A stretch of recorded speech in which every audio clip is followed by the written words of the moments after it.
ಏನು ಅನ್ನೋದ್ರ ಬಗ್ಗೆ ತಾವೆಲ್ಲ ಹೇಳಿದ್ರೆ ಕೆಲವಿಷ್ಟು ಜನ ಇದರಲ್ಲಿ ಕಲಿಕಾಫಲ ಅಂತ.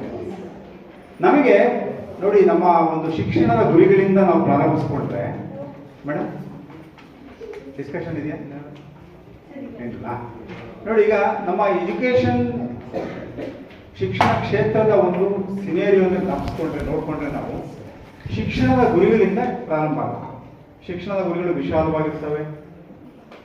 ಅದು ಮಾನವೀಯ ಮೌಲ್ಯಗಳು ಅಥವಾ ಎಲ್ಲ ರೀತಿಯ ಮೌಲ್ಯಗಳು ಅನ್ನ ಒಳಗೊಂಡಿರುವಂಥದ್ದು, ಸುಸ್ಥಿರ ಅಭಿವೃದ್ಧಿಯ ಗುರಿಗಳು ಎಲ್ಲವನ್ನ ಒಳಗೊಂಡಿರುವಂಥದ್ದು ಶಿಕ್ಷಣದ ಗುರಿಗಳಾದರೆ, ಅವುಗಳನ್ನು ಆಧರಿಸಿ ಪಠ್ಯಕ್ರಮದ ಗುರಿಗಳನ್ನು ಅಥವಾ ಪಠ್ಯಕ್ರಮ ನಿರೀಕ್ಷೆಗಳನ್ನು ನಾವು ವಿಷಯವಾರು ನಾವು ಅದನ್ನು ಸಿದ್ಧಗೊಳಿಸ್ತೇವೆ. ಅದರ ಆಧಾರದ ಮೇಲೆ ಸಾಮರ್ಥ್ಯಗಳಿಗೂ ಮತ್ತು ಕಲಿಕಾ ಫಲಗಳಿಗೂ ಸ್ವಲ್ಪ ನಾವು ಒಂದ್ಸರಿ ಕನ್ಫ್ಯೂಷನ್ನ ಮಾಡ್ಕೊಂತೀವಿ. ಹಿಂದೆ ಇದನ್ನೇ ನಾವು ಸಾಮರ್ಥ್ಯ ಅಂತಲೇ ಕರಿತಾ ಇದ್ದೀವಿ, ಏನು ಕರಿತೇವೆ. ಆದರೆ ಸ್ವಲ್ಪ ಈಗ national curriculum framework for secondary education, ನಮ್ಮ NEP-ನಲ್ಲಿ ಇದರ ಸ್ವಲ್ಪ ಸ್ಪಷ್ಟತೆಯನ್ನು ಕೊಡ್ಲಿಕ್ಕೆ ಪ್ರಯತ್ನವನ್ನು ಮಾಡಿದ್ದಾರೆ. ಏನು ಸ್ಪಷ್ಟತೆ ಕೊಟ್ಟಿದ್ದಾರೆ ಅಂದರೆ, ಕಲಿಕಾ ಫಲಕ್ಕಿಂತಲೂ ಬ್ರಾಡ್ ಆಗಿರುವಂಥದ್ದು ಏನಿದೆ ಅದು ಸಾಮರ್ಥ್ಯ. ಕಾಂಪಿಟೆನ್ಸೀಸ್ ಏನಂದ್ರೆ they are very broad in nature, ತುಂಬ ವಿಶಾಲವಾಗಿರುವಂಥದ್ದು. ಒಂದು ಅವಧಿಯಲ್ಲಿ ಅಂದರೆ ಒಂದು ಟರ್ಮ್, ಒಂದು 6 ತಿಂಗಳು ಅಥವಾ ಒಂದು ವರ್ಷದಲ್ಲಿ ವಿದ್ಯಾರ್ಥಿಗಳು ಗಳಿಸಿಕೊಳ್ಳಬಹುದಾದಂತಹ ಒಂದು ಏನಿದೆಯಲ್ಲ, ಒಂದು ಎಬಿಲಿಟಿ ಇದೆಯಲ್ಲ, ಅದಕ್ಕೆ ಸಾಮರ್ಥ್ಯ, ಕಲಿಕಾ ಸಾಮರ್ಥ್ಯ ಅಂತ ಅಂದಾಗಿದೆ. ಒಂದು ಉದಾಹರಣೆ ನಾವು ಅದನ್ನು ಗಮನಿಸೋದಾದ ಉದಾಹರಣೆ, ವಿದ್ಯಾರ್ಥಿಯು ಅಥವಾ ಮಗುವು ನಿರರ್ಗಳವಾಗಿ ಮಾತನಾಡುತ್ತಾರೆ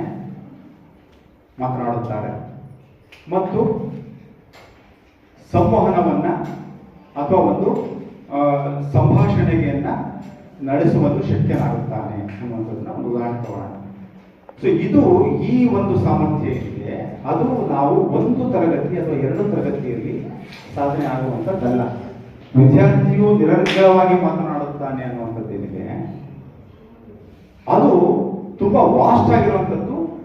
ಒಂದು ಟರ್ಮ್ ಅಲ್ಲಿ, ಒಂದು 6 ತಿಂಗಳು ಅಥವಾ 3 ತಿಂಗಳು ಅಥವಾ ಒಂದು ವರ್ಷ, ಈ ಒಂದು ದೊಡ್ಡ ದೀರ್ಘವಾದ ಅವಧಿಯಲ್ಲಿ ವಿದ್ಯಾರ್ಥಿ ಕಟ್ಟಿಕೊಳ್ಳಬಹುದಾಗಿರುವಂಥದ್ದೇನಿದೆ ಅದಕ್ಕೆ ನಾವು ಸಾಮರ್ಥ್ಯ ಅನ್ನುವಂಥ ಒಂದು ಹೆಸರನ್ನ ಕೊಡ್ತೇವೆ. ಈ ಸಾಮರ್ಥ್ಯ ಅನ್ನುವಂಥದ್ದೇನಿದೆ ಅದು ಹಲವಾರು ಡೊಮೈನ್ಗಳನ್ನು ಸೇರಿಸಿ ಇರ್ಬೋದು. ದೈಹಿಕ, ಮಾನಸಿಕ, ಸಾಮಾಜಿಕ, ಈ ಬೇರೆ ಬೇರೆ ಡೊಮೈನ್ಗಳಿರ್ತಾವಲ್ಲ, ವಿನ್ಯಾಸಗಳು. ಸ್ವಲ್ಪ ನೋಡಿ, ಮೊಬೈಲ್ ಹೊರಗಡೆ ಸೊ ಇದು ಇವೆಲ್ಲವುಗಳಿಗೂ ಸಹ ಸೇರ್ಕೊಳ್ಳುವಂಥ ಕ್ರಾಸ್ ಕಟಿಂಗ್ ಅಂತೀವಿ ನಾವು. ಒಂದೊಂದ್ಸರಿ ಇದಕ್ಕೂ ಸೇರುತ್ತೆ, ಅದಕ್ಕೂ ಸೇರುತ್ತೆ, ಎರಡರಲ್ಲೂ ಸೇರಿಸ್ಕೊಂಡು ಆಗುವಂಥದ್ದು ಸಹ ಇರುತ್ತೆ. ನಿಮ್ಮ ಸಾಮರ್ಥ್ಯಗಳು ನಮಗೆ ನೋಡಿದ್ರೆ ಹಾಗೇನೆ ಇರುತ್ತೆ. ಸೊ ಇದಕ್ಕೆ ನಾವು ಇನ್ನೊಂದು ಸ್ವಲ್ಪ ನಾವು ನಿರ್ದಿಷ್ಟತೆಗೆ ಬಂದರೆ ಕಲಿಕಾ ಫಲ. ಮೊದಲು ಶಿಕ್ಷಣದ ಗುರಿಗಳು, ಪಠ್ಯಕ್ರಮದ ಗುರಿಗಳು ಅಥವಾ ನಿರೀಕ್ಷೆಗಳು, ಆ ಪಠ್ಯಕ್ರಮದ ನಿರೀಕ್ಷೆಗಳಿಗೆ ಸಂಬಂಧಪಟ್ಟ ಹಾಗೆ ಕಲಿಕಾಂಶಗಳನ್ನು ಸಹ ತಗೋಬಹುದು ನಾವು, ಚಾಪ್ಟರ್ಸ್ ಅಥವಾ ವಿಷಯಗಳು, ಘಟಕಗಳು. ಸೊ ಅವುಗಳಿಗೆ ಅದಕ್ಕಿಂತ ಸ್ವಲ್ಪ ಮೇಲೆ ಅಂದರೆ ಕಾಂಪಿಟೆನ್ಸಿ, ಸಾಮರ್ಥ್ಯಗಳು. ಆ ನಂತರ ಕಲಿಕಾ ಫಲಗಳು. ಕಲಿಕಾ ಫಲಗಳು ಅಂತಂದ್ರೆ ಏನು ಅಂತ ಹೇಳಿದ್ರೆ, ಕಲಿಕೆಯ ನಂತರ ಆಗುವಂತಹ ಬದಲಾವಣೆ. ತಮ್ಮಲ್ಲಿ ಬಹಳ ಜನ ಕೆಲವರು ಹೇಳಿದ್ದಾರೆ, ಫಲ ಅಂದ್ರೆ ಒಂದು ಹಣ್ಣು ಯಾವಾಗ ಆಗುತ್ತೆ, ಅದು ಸಂಪೂರ್ಣವಾಗಿ ಒಂದು ಮಾಗಿರುವಂಥದ್ದು, ಅದು ಆಗ್ಲಿ, ಅದು ರೈಪೆಂಡ್ ಅಂತೀವಲ್ಲ, ತುಂಬಾ ಮಾಗೋಗಿದೆ, ಪಕ್ವವಾಗಿರುತ್ತೆ. ಸೊ ಈ ಪಕ್ವವಾಗಿರುವಂತಹ ಕಲಿಕೆ, ಸೊ ಅದು ಮೆಜರಬಲ್ ಆಗಿರ್ಬೇಕು, ಅಳೆಯಲು ಸಾಧ್ಯವಿರುವಂಥದ್ದು ಕಲಿಕಾ ಫಲ. ಆಗಿದೆಯೋ ಇಲ್ವೋ ಅಂತ. ಸೊ ಇದು ಯಾಕೆ ಈಗ ಬಂತು ಕಲಿಕಾ ಫಲ? ಹಿಂದೆಲ್ಲ ನಾವು ಓದ್ಬೇಕಾದ್ರೆ ಅಥವಾ ಇನ್ನೂ ಹಿಂದೆ ಓದಿದಂಥವ್ರು, ಹಿಂದಿನ ಜನರೇಷನ್ ಅವ್ರಿಗೆಲ್ಲ ಇದನ್ನ ಕಲಿಕಾ ಫಲ ಆಧಾರಿತವಾದ ಒಂದು ಇದು ಇರಲಿಲ್ಲ. ಇವಾಗ ಯಾಕೆ ಇದ್ರ ಬಗ್ಗೆ ನಾವು ಜಾಸ್ತಿ ಮಾತನಾಡ್ತಿದ್ದೀವಿ, ಎಲ್ಲವೋ ಸ್ವಲ್ಪ ಜಾಸ್ತಿ ಮಾತನಾಡ್ತಿದ್ದೀವಿ ಅಂತ ಪ್ರಶ್ನೆ ನಿಮಗೆ ಬರ್ಬೋದು. ಈಗ ಯಾಕೆ ಇದನ್ನು ನಾವು ಹೆಚ್ಚು ಫೋಕಸ್ ಮಾಡ್ತಿದ್ದೀವಿ ಅಂದ್ರೆ, ಕಲಿಕಾ ಫಲಗಳು ಬರೀ ಸ್ಮರಣೆಗೆ, ಮೆಮೊರಿಗೆ ಸಂಬಂಧಪಟ್ಟಿರುವಂಥದ್ದು. ನಿಮ್ಮಲ್ಲಿ ಯಾರೊಬ್ರು ಹೇಳಿದ್ರಿ ಆಲೋಚನೆಗೆ ಹಚ್ಚುವಂಥದ್ದು ಇರ್ಬೋದು, ಸ್ಕಿಲ್ಗೆ ಇನ್ನೊಬ್ರು ಯಾರೋ ಬ್ಲೂಮ್ಸ್ ಟ್ಯಾಕ್ಸಾನಮಿ ತರ ಹೇಳಿದ್ರಿ ನೀವು, ಅಂದ್ರೆ knowledge, understanding, application, skill. So ಈ ರೀತಿಯಲ್ಲಿ ಬ್ಲೂಮ್ಸ್ ಟ್ಯಾಕ್ಸಾನಮಿಯಲ್ಲಿ ಏನ್ ಬರ್ತದಲ್ಲ, ಅಂದ್ರೆ ಹಂತವಾಗಿ ಹಿಂದೆ ಸ್ವಲ್ಪ ಸೊ ಈ ಹಿಂದೆ ನಾವೇನಂದ್ರೆ ಬರೀ ವಿದ್ಯಾರ್ಥಿ ಓದಿದನ ಬಿಟ್ಟಿದ್ದಾನ ಅಂತ ಹೇಳಿದ್ರೆ, ಅವನು ಓದಿರೋಂಥದ್ದು ಎಷ್ಟು ನೆನಪಿಟ್ಕೊಂಡಿದ್ದಾನೆ, ಏನ್ ಬರ್ದಿದ್ದಾನೆ ಅಂತ ಅಷ್ಟೇ ಪರೀಕ್ಷೆ ಮಾಡಿದ್ರೆ ಅದು ಕಲಿಕಾ ಫಲ ಅಲ್ಲ. ಕಲಿಕಾ ಫಲಗಳು ಒಂದು ಬಿಹೇವಿಯರ್ಗೆ ಸಂಬಂಧಪಟ್ಟಿರುವಂತದ್ದಿರುತ್ತೆ, ಕೌಶಲ್ಯಕ್ಕೆ ಸಂಬಂಧಪಟ್ಟಿರುತ್ತೆ, ಚಿಂತನೆಗೆ ಸಂಬಂಧಪಟ್ಟಿರುತ್ತೆ, ಆಲೋಚನೆಗೆ ಸಂಬಂಧಪಟ್ಟಿರ್ಬೋದು. ಅಲ್ಲಿ ಆ ವಿದ್ಯಾರ್ಥಿ ಅಥವಾ ಆ ಒಂದು ವಿದ್ಯಾರ್ಥಿಯಲ್ಲಿ ಆಗಿರುವಂತಹ ಬದಲಾವಣೆಗಳಿದೆ. ಒಂದು ಕಲಿಕೆ ಆದ್ಮೇಲೆ, ಒಂದು ಘಟಕ, ಒಂದು ಕಲಿಕೆ ಆದ್ಮೇಲೆ ಅಲ್ಲಿ ನೀವು ಒಂದಷ್ಟು ಬದಲಾವಣೆಗಳನ್ನ, ಬರೀ ಏನೋ ಒಂದು ಪ್ರಶ್ನೆಗೆ ಉತ್ತರವನ್ನ ಕೊಡೋದ್ರಿಂದ ಅಷ್ಟೇ ಅದು ಕಲಿಕಾ ಫಲ ಅನಿಸ್ಕೊಳ್ಳಲ್ಲ. ಅಪೇಕ್ಷಿತ ಅನ್ನೋದು ಸುಮ್ಮನೆ ನಾವು ಜನರಲ್ ಆಗಿ ಹೇಳ್ತೀವಿ. ನಾವು ಇಲ್ಲಿ ಸ್ಪೆಸಿಫಿಕ್ ಆಗಿ ಹೇಳ್ಬೇಕಾದ್ರೆ what is the difference between learning outcome and previously we were not having this learning outcome ಇರ್ಲಿಲ್ಲ. ಯಾಕೆ ನಾವು ಇವಾಗ ಎಷ್ಟು ಪ್ರಸ್ತಾಪ ಮಾಡ್ತಿದ್ದೀವಿ ಅಂತ ಹೊರಟ್ರೆ, ಇದನ್ನು ನಾವು ಪ್ರಸ್ತಾಪ ಮಾಡ್ತಿರೋ ಉದ್ದೇಶ ಏನು ಅಂತ ಹೇಳಿದ್ರೆ, ಬರೀ ಒಂದು ಹಂತದ ಇನ್ಫಾರ್ಮೇಶನ್ ಬೇಸ್ಡ್ ಅಲ್ಲ, ಬರೀ ಮಾಹಿತಿ ಕೇಂದ್ರಿತ ಅಲ್ಲ, ಪಠ್ಯ ಪುಸ್ತಕ ಆಗಿರೋದಲ್ಲ. ಯಾಕೆ ನಾವು time and again we are lagging in education ಅಂತ ಹೇಳಿದ್ರೆ, ನಾವೆಲ್ಲ ನಮ್ಮ ಎಲ್ಲಾ ಸ್ಕೋಪ್ ಏನಿದೆ, ನಾವು ಕಲಿಕಾ ಫಲಗಳ ಬಗ್ಗೆ ಎಷ್ಟೇ ಮಾತನಾಡಿದ್ರು ಸಹ ತರಗತಿ ಪ್ರಕ್ರಿಯೆಯಲ್ಲಿ ನಾವು ಬದಲಾವಣೆಗಳನ್ನ ಮಾಡಿಕೊಂಡ್ರೆ ಕಲಿಕಾ ಫಲ ಆಗಲ್ಲ, ಫಲ ಸಿಕ್ಕಲ್ಲ. ಬರೀ ಅದು ಈಚುಗಾಯ ಇರುತ್ತೆ, ಕಾಯ ಇರುತ್ತೆ, ಹಣ್ಣಾಗಿರಲ್ಲ. ಸೊ ಆಗೇನಾಗುತ್ತೆ, ನಮ್ಮ ಎಲ್ಲಾ ಸಮೀಕ್ಷೆಗಳಲ್ಲಿ, ಮೌಲ್ಯಾಂಕನಗಳಲ್ಲಿ ನಮ್ಮ ಸಾಧನೆ ಯಾಕೆ ಕಡಿಮೆ ಅಂತ ಹೇಳಿದ್ರೆ, ಈ ಮೌಲ್ಯಾಂಕನ ಸಮೀಕ್ಷೆಗಳಿದ್ದಾವೆ, ಶೈಕ್ಷಣಿಕ ಸಮೀಕ್ಷೆಗಳು ನಾವು ನಿಮಗೆ ಚರ್ಚೆ ಮಾಡಬೇಕಾದ ಒಂದು ಅವಧಿಯಲ್ಲಿ, ಅವೆಲ್ಲವುಗಳು ಕಲಿಕಾ ಫಲ ಆಧಾರಿತವಾಗಿರ್ತದೆ, ನೆನಪು ಆಧಾರಿತವಾಗಿರುವಂಥದ್ದಲ್ಲ, ವಿಷಯ ಆಧಾರಿತವಾಗಿರುವಂಥದ್ದಲ್ಲ, ವಿಷಯ ಸಂಗ್ರಹಣೆಯನ್ನು ಆಧಾರಿತವಾಗಿರುವಂಥದ್ದಲ್ಲ. ಒಂದು ಎಬಿಲಿಟಿಯನ್ನ ಅಲ್ಲಿ ಅಪೇಕ್ಷೆ ಪಡುತ್ತೆ, ಒಂದು ಸ್ಕಿಲ್ ಅನ್ನ ಅಪೇಕ್ಷೆ ಪಡುತ್ತೆ, ಒಂದು ಕೌಶಲವನ್ನು ಅಪೇಕ್ಷೆ ಪಡುತ್ತೆ. ಒಂದಷ್ಟು ವಿಷಯವನ್ನ ಅಳವಡಿಸ್ಕೊಂಡು ಇನ್ನೇನೋ ಮಾಡಬೇಕು ವಿದ್ಯಾರ್ಥಿ, ಮಗು ಸ್ವತಂತ್ರವಾಗಿ ಮಾಡುವಂಥದ್ದು. ಕಾಗ್ನಿಟಿವ್ ಮತ್ತು ಸೈಕೋಮೋಟರ್ ಒಂದು ಕಾಗ್ನಿಟಿವ್ ಡೊಮೈನ್ ಅಂತಂದ್ರೆ ಹೆಡ್ ರಿಲೇಟೆಡ್, ಅಂದ್ರೆ ಜ್ಞಾನಾರ್ಜನೆ, ಜ್ಞಾನಕ್ಕೆ, ಯೋಚನೆಗೆ ಅದಕ್ಕೆ ಸಂಬಂಧಪಟ್ಟಿದೆ. ಹಾರ್ಟ್ ಅಂದ್ರೆ ಅಫೆಕ್ಟಿವ್ ಡೊಮೈನ್, ಭಾವನೆಗಳು, ಮಗುವಿನ ಆಟಿಟ್ಯೂಡ್ ಅಂದ್ರೆ ಹೇಗಿದೆ, ಪೂರಕವಾಗಿದೆಯಾ ಅಥವಾ ನೆಗೆಟಿವ್ ಆಟಿಟ್ಯೂಡ್ಸ್ ಇದೆಯಾ ಅಂತ, ಪಾಸಿಟಿವ್ ಆಟಿಟ್ಯೂಡ್ಸ್. ಹಾರ್ಟ್ ಅಂದ್ರೆ ಸೈಕೋಮೋಟರ್ ಡೊಮೈನ್. ಸೊ ಸರ್ ನೀವು head, heart and hand affective cognitive domain ಅನ್ನು ಇಂಪ್ರೂವ್ ಮಾಡಬೇಕು, ಚೆಕ್ ಮಾಡಬೇಕು. ಅಫೆಕ್ಟಿವ್ ಡೊಮೈನ್ ನೋಡಬೇಕು, ಅವ್ನ ಫೀಲಿಂಗ್ಸ್, ಇಂಟ್ರೆಸ್ಟ್ ಹೇಗಿದೆ ಅಂತ. ಹಾಗೆ ಅವನ ಆಕ್ಷನ್ಸ್, ಅವನಲ್ಲಿರುವಂತ ಲರ್ನಿಂಗ್ ಇಸ್, ಬೆಳಗ್ಗೆ ಹೇಳೋದು sir, learning is nothing but change in behaviour ಅಂತ. ಸೊ ಅವನಲ್ಲಿರುವಂತ ಒಳ್ಳೆ ಕೆಲಸಗಳನ್ನ ಮಾಡ್ಬೇಕಾಗುತ್ತೆ ಅವನು ಅವನಷ್ಟು. So it is coordination of ಹೆಚ್ಚುಗಳು.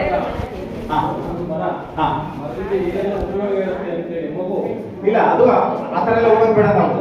ನಾವು ಕಲಿಕಾ ಪದನೇ ತಗೊಂಡಿರ್ಬೋದು. ಏನ್ ಗೊತ್ತಾ ಸರ್, ಸ್ವಲ್ಪ ಕೇಳಿಸ್ಕೊಳ್ಳಿ. ನಾವೆಲ್ಲರೂ ಏನ್ ಮಾಡ್ತೀವಿ ಅಂದ್ರೆ, ಬಿ ಎಡ್ ಓದಿದ್ರೆ ಒಂದು ಕಾಯಿಲೆ ಏನು ಅಂದ್ರೆ, ಬಿ ಎಡ್ ನಾನು ಹೇಳ್ತೀನಿ, ಎಲ್ಲ ಕಡೆ ಹೇಳ್ತೀನಿ, ನನ್ನ ಸೇರ್ಕೊಂಡು ಈ ಅಪೇಕ್ಷಿತ 3H ಇವೆಲ್ಲ ಶುರು ಮಾಡ್ಬಿಡ್ತೀವಿ. ಕೊನೆಗೆ ಅದೇನಾಗ್ಬೇಕು ಅದು ಆಗಲ್ಲ, ಅದು ಗೊತ್ತಾಗಲ್ಲ. 100% ಶಿಕ್ಷಣ ಬೇಕಾದ್ರೆ ನೀವು ಹೇಳಿ, ಶಿಕ್ಷಣ ಅಂದ್ರೆ ಏನು ಅಂದ್ರೆ ಏನು, ವಿದ್ಯಾರ್ಥಿ ದೈಹಿಕ ಮಾನಸಿಕ ಶುರು ಮಾಡ್ಬಿಡ್ತೀವಿ ನಾವು, ಕೊನೆಗೆ ಕಳೆದೋಗ್ಬಿಡ್ತೀವಿ ನಾವು. ಅದಕ್ಕೆ ನಾನು ಸ್ವಲ್ಪ ಅಲ್ಲಿ ಬ್ರೇಕ್ ಆಗ್ತೀನಿ, ನಾನು ಸರ್ವತೋಮುಖ ಆದ್ರೆ ನಾವೇನ್ ಚರ್ಚೆ ಮಾಡ್ತೀವಿ, ಸ್ವಲ್ಪ ವಿಷಯಾಂತರ ಆಯ್ತು. ವಿಷಯ ಏನ್ ಚರ್ಚೆ ಮಾಡ್ತಾ ಇದ್ದೆ ನಾನು, ಮೌಲ್ಯಾಂಕನಗಳಲ್ಲಿ, ಸಮೀಕ್ಷೆಗಳಲ್ಲಿ ನಮ್ಮ ಸಾಧನೆ ಯಾಕೆ ಕಮ್ಮಿ ಇದೆ ಅನ್ನೋದ್ರ ಬಗ್ಗೆ ಚರ್ಚೆ ಮಾಡ್ತಿದ್ವಿ. ಮೇಡಮ್ 3H ಕರ್ಕೊಂಡು ಯಾಕೆ ಕರ್ಕೊಂಡು ಹೋದ್ರೆ ಗೊತ್ತಿಲ್ಲ ನನಗೆ. ನಮ್ಮ ವಿಷಯ ಅಂತ ಆಗೋಯ್ತು. ಬಿಹೇವಿಯರ್ ಚೇಂಜ್ ಅಂದ್ರಲ್ಲ ಸರ್, ಬರೀ ಯೋಚನೆಯಲ್ಲ, ಅವನು ಮಾಡೋ ಒಳ್ಳೆ ಕೆಲಸಗಳಲ್ಲೂ ಇರಬೇಕು. ಇಲ್ಲ, ಆಸಕ್ತಿ, ಅದರಲ್ಲೂ come back to classroom, come back to achievement. ಉದಾಹರಣೆಗೆ ಇಂಟ್ರೆಸ್ಟ್ ಇರಲ್ಲ, ನನ್ನ ಕಲಿಕೆ ಅವ್ರನ್ನ ಒಪ್ಕೊಂಡಿದ್ದೀನಿ. ಇಲ್ಲಾಂದ್ರೆ ನನಗೆ ಕ್ಲಾಸ್ ಮಾಡಕ್ ಬಿಡಲ್ಲ ನೀವು, ನಾನು ಪಾಸಿಟಿವ್ ಆಟಿಟ್ಯೂಡ್ ಡೆವಲಪ್ ಮಾಡಬೇಕಾಗುತ್ತೆ. ಆಯ್ತು, ಒಪ್ಕೊಂಡಿದ್ದೀನಿ. ಎಲ್ಲ ಪಾರ್ಟ್ ಆಫ್ ಬಿಹೇವಿಯರ್. ಒಪ್ಕೊಂಡು ಇನ್ನೊಂದು ಸ್ವಲ್ಪ ಭಿನ್ನರಾಗ ಆಡ್ತೀನಿ, ಬಿಡಲ್ಲ, ಇಲ್ಲದ್ರೆ ಅವ್ರು ಮತ್ತೆ ಬಿಡಲ್ಲ. ಅದಕ್ಕೋಸ್ಕರ ನನ್ನ ಪ್ರಶ್ನೆ ಏನು ಅಂದ್ರೆ, ಯಾಕಂದ್ರೆ ವಿಷಯಾಂತರ ಆಗಬೇಡ, ಯಾಕಂದ್ರೆ ವಿಷಯಾಂತರ ಆಗ್ತಾ ಇಲ್ಲೆಲ್ಲ ಹೊರಟೋಗ್ಬಿಡ್ತೀವಿ ನಾವು. ನನ್ನ ಪರ್ಟಿನೆಂಟ್ ನನ್ನ ಸ್ಟೇಟ್ಮೆಂಟ್ ಏನು ಅಂದ್ರೆ, ನಮ್ಮ ಮೌಲ್ಯಾಂಕನಗಳಲ್ಲಿ, ಸಮೀಕ್ಷೆಗಳಲ್ಲಿ ನಮ್ಮ ಸಾಧನೆ ಕಡಿಮೆ ಇರಲಿಕ್ಕೆ ಕಾರಣ ಏನು? ಯಾಕೆ ಅಂದ್ರೆ ಮಕ್ಕಳನ್ನ ಅದಕ್ಕೆ ಸಜ್ಜುಗೊಳಿಸಿಲ್ಲ. ಆ ಕಲಿಕಾ ಫಲವನ್ನ ನೋಡಿ ಅದಕ್ಕೆ ತಕ್ಕ ಹಾಗೆ ತರಗತಿ ಪ್ರಕ್ರಿಯೆಗಳನ್ನ ನಾವು ಮಾಡಿಲ್ಲ. ಅದನ್ನ ಚರ್ಚೆ ಮಾಡ್ತೀವಿ ನಾವು. ಯಾಕೆ ವಿಷಯ ಇಲ್ಲೆಲ್ಲ ಹೊರಡೋಗ್ಬಿಡುತ್ತದೆ. ಯಾಕೆ ಅಂದ್ರೆ ನಾವು 45+35 ಅಂದ್ರೆ ಮಕ್ಕಳು ಕೂಡಿಸ್ತಾರೆ. ಅದಕ್ಕೆ ಒಂದು ಅಪ್ಲಿಕೇಶನ್ ಲೆವೆಲ್ ಆಗಿ ಒಂದು ಪ್ರಶ್ನೆಯನ್ನ ಕೊಟ್ಟಾಗ, ಒಂದು ಸೀಕ್ವೆನ್ಸ್ ಅನ್ನ ಮಾಡಿ ಕೊಟ್ಟಾಗ, ಈಗ ಬ್ಯಾಂಕ್ ಎಕ್ಸಾಮ್ ನೋಡಿದೀವಿ, ಅಥವಾ ಇನ್ಯಾವುದೋ ಅನಾಲಿಟಿಕಲ್ ಎಕ್ಸಾಮ್ ನೋಡಿದೀವಿ, ಅಥವಾ ಯಾವ್ದು ನ್ಯಾಷನಲ್ ಟ್ಯಾಲೆಂಟ್ ಸರ್ಚ್ ಎಕ್ಸಾಮಿನೇಷನ್ ನೋಡಿದೀವಿ, ಅಥವಾ ಇನ್ಯಾವುದು NMMS ಎಕ್ಸಾಮ್ ನಲ್ಲಿ. ಸೊ ಅದೆಲ್ಲವೂ ಸಹ ನಿಮಗೆ ಲರ್ನಿಂಗ್ ಔಟ್ಕಮ್ ಬೇಸ್ಡ್ ಇರುತ್ತೆ. ಈಗ education has become outcome based education.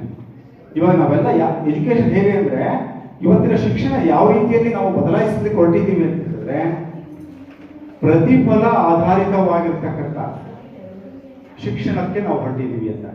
ಏನಿದೆ ಅದರ ಅರ್ಥ? ಔಟ್ಕಮ್ ಬೇಸ್ಡ್ ಎಜುಕೇಶನ್ ಅಂದ್ರೆ ಏನು ಅಂದ್ರೆ, ಕಲಿಕಾ ಫಲಗಳನ್ನ ಡಿಫೈನ್ ಮಾಡಬೇಕು, ಕಲಿಕಾ ಫಲಗಳನ್ನ ನಾವು ಏನು ಅದನ್ನ ವ್ಯಾಖ್ಯಾನಿಸಿ, ಆ ಕಲಿಕಾ ಫಲಕ್ಕೆ ಪೂರಕವಾಗಿ ನಮ್ಮ ಒಂದು ಬೋಧನೆ, ತರಗತಿ ಪ್ರಕ್ರಿಯೆ, ಮಾಪನ ಪ್ರಕ್ರಿಯೆ, ಅಸೆಸ್ಮೆಂಟ್, ಇವೆಲ್ಲವುಗಳನ್ನ ನಾವು ಕಲಿಕಾ ಫಲಗಳಿಗೆ ಬೇಸ್ ಮಾಡಬೇಕು. ಸೊ ಆಗ ಮಾತ್ರ ನಮ್ಮ ಒಂದು ಶಿಕ್ಷಣದಲ್ಲಿ ಔಟ್ಕಮ್ ಬೇಸ್ಡ್ ಸಿಗುತ್ತೆ ಅಂತ ಹೇಳಿ. ಈಗೇನಾಗ್ಬಿಟ್ಟಿದೆ ಅಂತ ಹೇಳಿದ್ರೆ, ನಾವು ಸಿಲೆಬಸ್ ಅನ್ನ ಕವರ್ ಮಾಡೋದು, ನಾವು ಎಷ್ಟೇ ಹೇಳಿದ್ರು ಸಹ ಲರ್ನಿಂಗ್ ಔಟ್ಕಮ್ಸ್ ಬಗ್ಗೆ ನಾವು ಒತ್ತು ಕೊಟ್ಟಿದ್ದೀವಿ ಅಂತ ಹೇಳಿದ್ರು, ನಾವು ಪಠ್ಯ ಪುಸ್ತಕದ ವಿಷಯವನ್ನ ಬೋಧನೆ ಮಾಡಲಿಕ್ಕೆ ನಾವು ಹೊರಡ್ತೇವೆ ಹೊರತು, ಆ ಲರ್ನಿಂಗ್ ಔಟ್ಕಮ್ಸ್ ನ ಅಚೀವ್ ಆಯ್ತಾ ಇಲ್ವಾ ಅನ್ನೋದ್ರ ಬಗ್ಗೆ ನಾವು ಹೆಚ್ಚು ಆ ತರಗತಿ ಪ್ರಕ್ರಿಯೆಗಳಲ್ಲಿ ಬದಲಾವಣೆಗಳನ್ನು ನಾವು ತಂದುಕೊಳ್ಳಲ್ಲ. ಸೊ ಈಗ ಕಲಿಕಾ ಫಲ ಅನ್ನೋದ್ರ ಬಗ್ಗೆ ನಾವು ಚರ್ಚೆ ಮಾಡಿದ್ರೆ, ತರಗತಿ ಪ್ರಕ್ರಿಯೆ ಅಂದ್ರೆ ಏನು? ಸೊ ಈಗಾಗಲೇ ಹೇಳಿದೆ, ಕಲಿಕಾ ಫಲಗಳನ್ನ ಉದಾಹರಣೆಯನ್ನು ಹೇಳಿದೆ. ನಿರರ್ಗಳವಾಗಿ ವಿದ್ಯಾರ್ಥಿ ಮಾತನಾಡ್ತಾನೆ ಮತ್ತು ಅವನು ಒಂದು ಸಂವಾದವನ್ನ ಅಥವಾ ಒಂದು ಸಂವಹನವನ್ನ, ಒಂದು ಚರ್ಚೆಯನ್ನ ಮಾಡಲಿಕ್ಕೆ ಶಕ್ಯನಾಗ್ತಾನೆ ಅನ್ನುವಂಥದ್ದೇ ಅಂದ್ಕೊಂಡ್ರೆ, ನಾವು ಒಂದು ಕಾನ್ವರ್ಸೇಷನ್ ಅನ್ನ ಇನಿಷಿಯೇಟ್ ಮಾಡ್ಕೊಂಡು ಅಂದ್ಕೊಂಡ್ರೆ, ಇದಕ್ಕೆ ನಾವು ಯಾವ ರೀತಿಯಲ್ಲಿ ನಾವು ಶಿಕ್ಷಕರು ಪಾಠ ಮಾಡೋದಾಗುತ್ತಾ ಅಲ್ವಾ? ಈಗ ವಿದ್ಯಾರ್ಥಿ ತಾನು ನಿರರ್ಗಳವಾಗಿ ಮಾತನಾಡುತ್ತಾನೆ. ಇದಕ್ಕೆ ತರಗತಿ ಪ್ರಕ್ರಿಯೆಯನ್ನು ನಾವು ಮಾಡ್ಲಿಕ್ಕೆ ಹೊರಟಾಗ ಬರೀ ಬೋಧನೆಯಿಂದ ಮಗು ಮಾತನಾಡಲಿಕ್ಕೆ ಅವಕಾಶ ಕೊಡಬೇಕು, ಚರ್ಚೆಗೆ ಅವಕಾಶ ಕೊಡಬೇಕು, ಜೊತೆಗೆ ಅಟೆಂಟಿವ್ ಲಿಸ್ನಿಂಗಿಗೆ ಅವಕಾಶ ಕೊಡಬೇಕು ಮಗು. ಯಾಕಂದ್ರೆ ಅಲ್ಲಿ ಎರಡನೇದು ಹೇಳಿದೆ, ಆ ಕಲಿಕಾ ಫಲ ಸಾಮರ್ಥ್ಯ ಅಂದ್ಕೊಂಡ್ರು, ಒಂದು ವರ್ಷದಲ್ಲೇ ಸಾಧಿಸೋದು ನಾವು ಅಂದ್ಕೊಂಡ್ರು, ಆ ಚಿಕ್ಕ ಚಿಕ್ಕ ಚಿಕ್ಕ ಕಲಿಕಾ ಫಲಗಳನ್ನ ಇಟ್ಕೊಂಡು ರೂಬ್ರಿಕ್ಸ್ ಅನ್ನ ನಾವು ಮಾಡಿಕೊಂಡು ನಾವು ಅದನ್ನ ಅಟೈನ್ ಮಾಡ್ಲಿಕ್ಕೆ ನಾವು ಹೊರಡಬೇಕಾಗುತ್ತೆ. ಸೊ ಈ ದೃಷ್ಟಿಯಿಂದ ನಾವು ನೋಡಿದಾಗ, ನಿರರ್ಗಳವಾಗಿ ಮಾತನಾಡಲಿಕ್ಕೆ ಮಗುಗೆ ಸಾಮರ್ಥ್ಯ ಬರಬೇಕು ಅಂತ ಹೇಳಿದ್ರೆ, ಮಕ್ಕಳಿಗೆ ನಾವು ಏನ್ ಮಾಡಬೇಕು, ಅದಕ್ಕೆ ತಕ್ಕಂತಹ ತರಗತಿ ಪ್ರಕ್ರಿಯೆಗಳನ್ನ ಸೃಷ್ಟಿ ಮಾಡಬೇಕು. ತರಗತಿ ಪ್ರಕ್ರಿಯೆ ಹೇಗಿರ್ಬೇಕಾಗುತ್ತೆ? ಬಹಳ ಫ್ಲೆಕ್ಸಿಬಲ್ ಆಗಿರ್ಬೇಕಾಗುತ್ತೆ, ಬಹಳ ಜಾಯ್ಫುಲ್ ಆಗಿರ್ಬೇಕಾಗುತ್ತೆ. ಮಕ್ಕಳಿಗೆ ತಮ್ಮ ಒಂದು ಅನಿಸಿಕೆ ವ್ಯಕ್ತಪಡಿಸಲಿಕ್ಕೆ, ಭಾವನೆ ವ್ಯಕ್ತಪಡಿಸಲಿಕ್ಕೆ ಅವಕಾಶ ಕೊಡಬೇಕಾಗುತ್ತೆ. ಅಟ್ ದ ಸೇಮ್ ಟೈಮ್ ಅಲ್ಲಿ ಯಾವುದೇ ರೀತಿ ಅವ್ಯವಸ್ಥೆಯನ್ನೇ ನೋಡ್ಕೋಬೇಕಾಗುತ್ತೆ. ಯಾಕಂದ್ರೆ ಇವಾಗ ಇಲ್ಲಿ ನಮ್ಮ ತರಗತಿಯಲ್ಲಿ, ಈಗಿನ ತರಗತಿಯಲ್ಲಿ, ಈ ನಾನು ನಡೆಸ್ತಿರ್ತಕ್ಕಂಥ ತರಗತಿಯಲ್ಲಿ ಭಾಗವಹಿಸಲಿಕ್ಕೆ ಅವಕಾಶ ಕೊಡ್ತಾ ಇದ್ದೀನಿ ನಾನು. ಜೊತೆಗೆ ನಿಮ್ಮನ್ನ ನಾನು ನಿರ್ವಹಣೆಯನ್ನು ಮಾಡ್ತಾ ಇದ್ದೀನಿ. ನಾನು ಎದ್ದು ನಿಂತ್ಕೊಂಡು ನಾನು ಮಾತಾಡ್ತೀನಿ, ಸ್ವಲ್ಪ ಕೂತ್ಕೊಳ್ಳಿ, ಸಮಾಧಾನ ಮಾಡ್ಕೊಳ್ಳಿ ಅಂತ ಹೇಳ್ಬೇಕಾಗುತ್ತೆ ನಾನು. ಅದರ್ವೈಸ್ ಅವಾಗ ಏನಾಗ್ತಾ ಇಲ್ಲ, ಚರ್ಚೆಯಲ್ಲೆಲ್ಲ ಹೊರಟೋದು.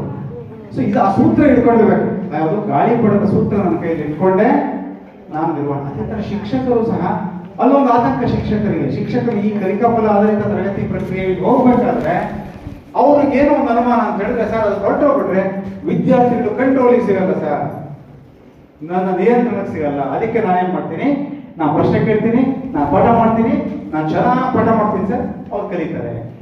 ಅದು ಹಾಗಲ್ಲ.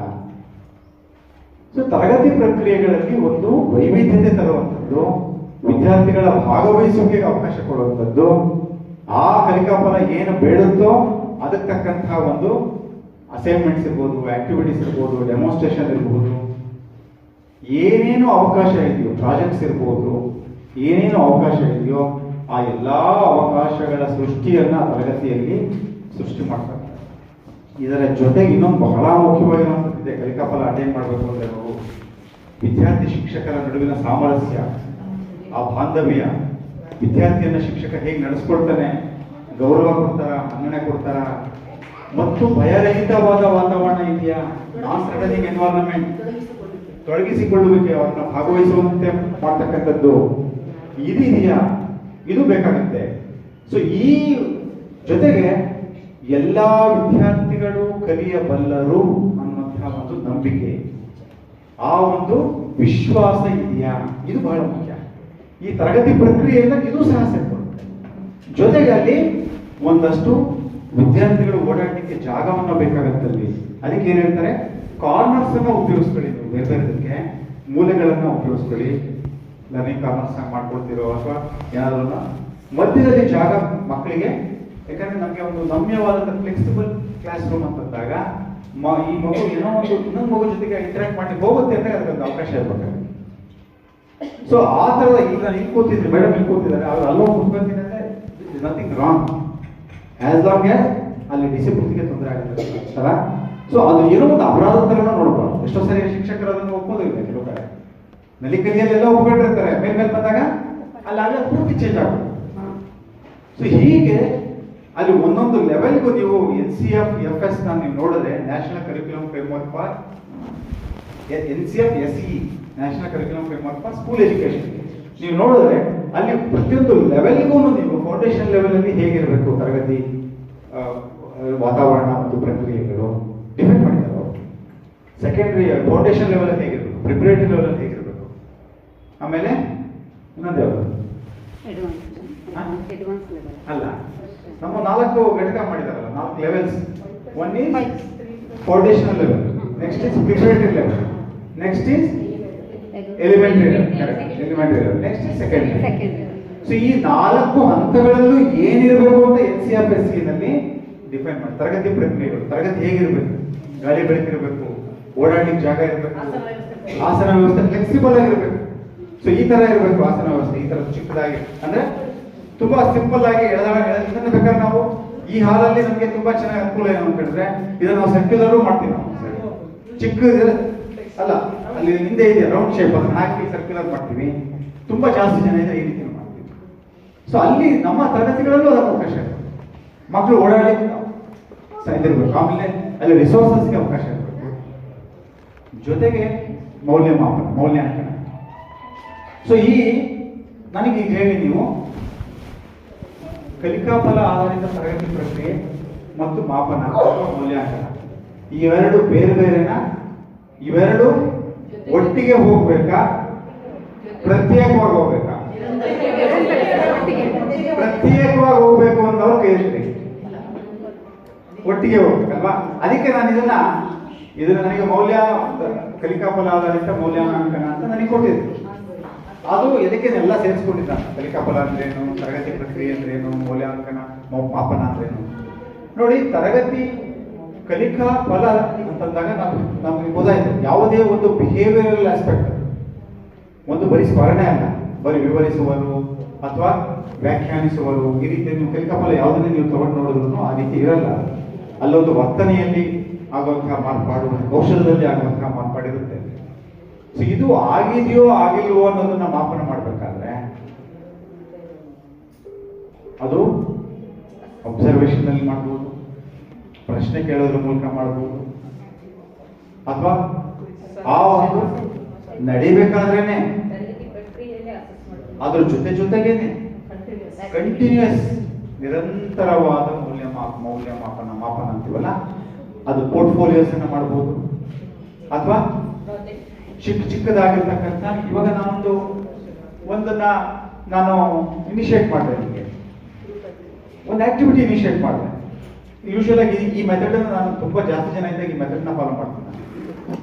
ಏನು ಅಂದ್ರೆ ಇಂಡಿವಿಜುವಲ್ ರಿಫ್ಲೆಕ್ಷನ್ಗೆ ಅವಕಾಶ ಕೊಟ್ಟೆ, ಮೊದಲು ಡಿಸ್ಕಷನ್ಗೆ ಅವಕಾಶ ಕೊಟ್ಟೆ, ಮತ್ತು ಅದನ್ನ ಮತ್ತೆ ಪ್ರೆಸೆಂಟೇಷನ್ಗೆ ಅವಕಾಶ ಕೊಟ್ಟೆ. ಕ್ಲಾಸ್ ರೂಮ್ ಅಲ್ಲಿ ಇದನ್ನು ಮಾಡ್ಬೋದು.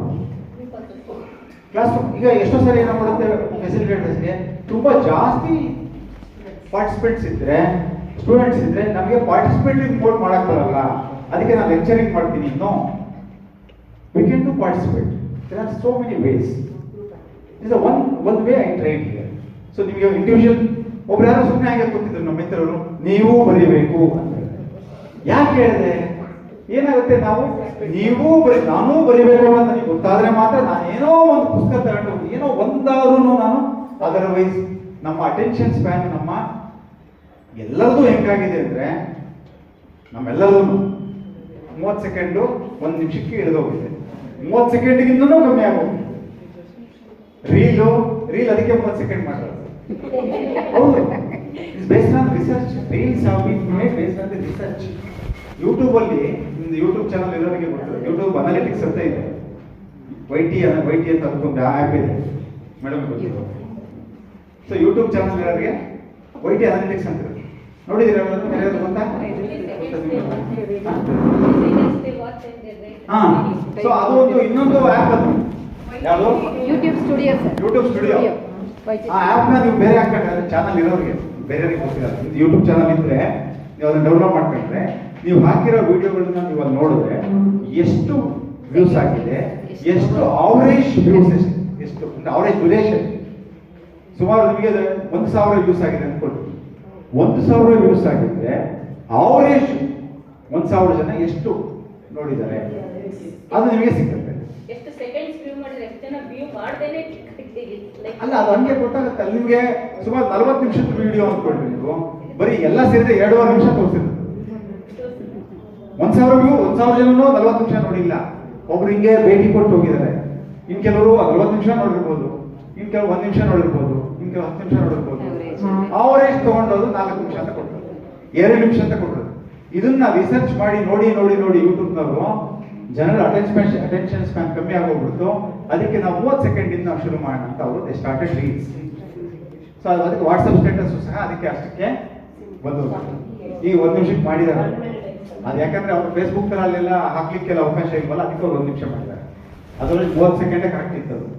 ಈಗ ಅದು ಬೇಕಾದ್ರೆ ನೋಡ್ರಿ, ಯಾವ್ದಾದ್ರು ನೀವು ನೋಡಕ್ ಹೋದ್ರೆ 30 ಸೆಕೆಂಡ್ ಮೇಲಿದ್ರೆ ಆಗಲ್ಲ, ಬೇರೆ ಹೋಗ್ತೀವಿ ನಾವು ಅಲ್ವಾ?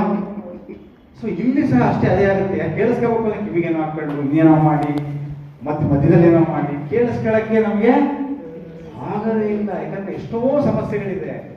ಇವುಗಳ ನಡುವೆ ನಮ್ಮಂತವ್ರು ಬಿಡದಂಗೆನೆ ನೀವು ಇಂಡಿವಿಜುವಲ್ ನೀವು ಮಾಡಲೇಬೇಕು ಅಂದಾಗ ಸ್ವಲ್ಪ ಅವಕಾಶ ಆಗುತ್ತೆ. ಪಕ್ಕದ ವ್ಯಕ್ತಿ ಸ್ವಲ್ಪ ಹಂಚ್ಕೊಳ್ರಿ ಅಂದಾಗ ಸ್ವಲ್ಪ ಬೇರೆ ಏನೇನೋ ಮಾತಾಡ್ತಿರ್ತಾರೆ ನಮ್ಮ ಮಿತ್ರಗಳೆಲ್ಲರೂ, ಇದ್ರ ಬಗ್ಗೆ ಡಿಸ್ಕಷನ್ ನೀವು ಹೇಳಿ ಅಂದಾಗ ಅದರಲ್ಲೂ ಹೇಳೋರು ಯಾರು ಜಾಸ್ತಿ ಮಾತಾಡ್ತಾರೆ ಅವರೇ ಹೇಳ್ತಾರೆ. ಅಲ್ಲೊಂದು ನಮಗೆ ಫೆಸಿಲಿಟೇಟರ್ ಏನಾದ್ರು ಅಲ್ಲಿ ಸಿಗಾಕೊಂಡ್ಬಿಡ್ತಾರೆ. ನಾವು ಎಷ್ಟೇ ಜಾಣತನ ಮಾಡಕ್ ಹೋದ್ರು ಇಬ್ರು ಜಾಸ್ತಿ ಮಾತಾಡಿದ್ರೆ ಅವರೇ ಮುಂದೆ ಬರ್ತಾರೆ, ಹೊರತು ಮಾತಾಡ್ದಿರೋರು ಮುಂದೆ ಬರಲ್ಲ ಅಲ್ವಾ? ನಮ್ಮಂತವ್ರು ಯಾರಾದ್ರು ಅಥವಾ ಮಂಜುಳಾ ಮೇಡಮ್ ಅಂತವ್ರು ನಾವೇ ತಗೊಂಡ್ಬಿಡ್ತೀವಿ. ನಮ್ಮಿಬ್ರಲ್ಲಿ ಇದ್ರೆ ಇಬ್ರು ಜಗಳ ಆಡ್ಬಿಡ್ತೀವಿ ಅಲ್ವಾ ಮೇಡಮ್? ಜಗಳ ಏನಿಲ್ಲ. ಅಲ್ಲ ಜಗಳ ಅಂದ್ರೆ ದೊಡ್ಡ ಜಗಳ ಅಲ್ಲ.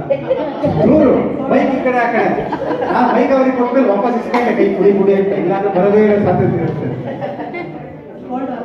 So we are all fond of talking, most of us.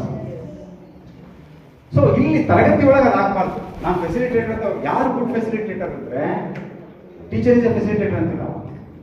ನಾನು ಯಾರೋ ಹೇಳಿದಾಗ ಇಲ್ಲಿ ರಿಸರ್ವ್ ಪರ್ಸನ್ ಅಂತ ನನಗೆ ಬೇಡ ಹಾಕ್ಬೇಡಿ, ಸೌಕರ್ಯ ಪದ ಅಂತ ಲಾಸ್ಟ್ ಟೈಮ್ ಹೇಳಿದೆ ನನಗೆ ಯಾರಾದ್ರು ಪರಿಚಯ ಮಾಡಿ state reserve person national. No, it is a ಸವಕಲು ಪದ. ಯಾವುದು ಅಂದ್ರೆ ರಿಸೋರ್ಸ್ ಪರ್ಸನ್ ಅನ್ನೋ ಪದ. ಸೌಕಲು ಅಂದ್ರೆ ಅದೆಲ್ಲ ಏನು ಇಲ್ಲ, ಔಟ್ಡೇಟೆಡ್ ಅಂಡ್ ಮೌಲ್ಯ ಇಲ್ದಿರುವ ಪದ. ಯಾಕೆ ಅಂತ ಕೇಳ್ತೀವಿ. ಸಂಪನ್ಮೂಲ ವ್ಯಕ್ತಿ ನಾನು ಅಂತ ಅನ್ಕೊಂಡಿರುವ ನಾನಲ್ಲ, ನನ್ನ ಹತ್ರ ಮಾತ್ರ ಸಂಪನ್ಮೂಲ ಇದೆಯಾ?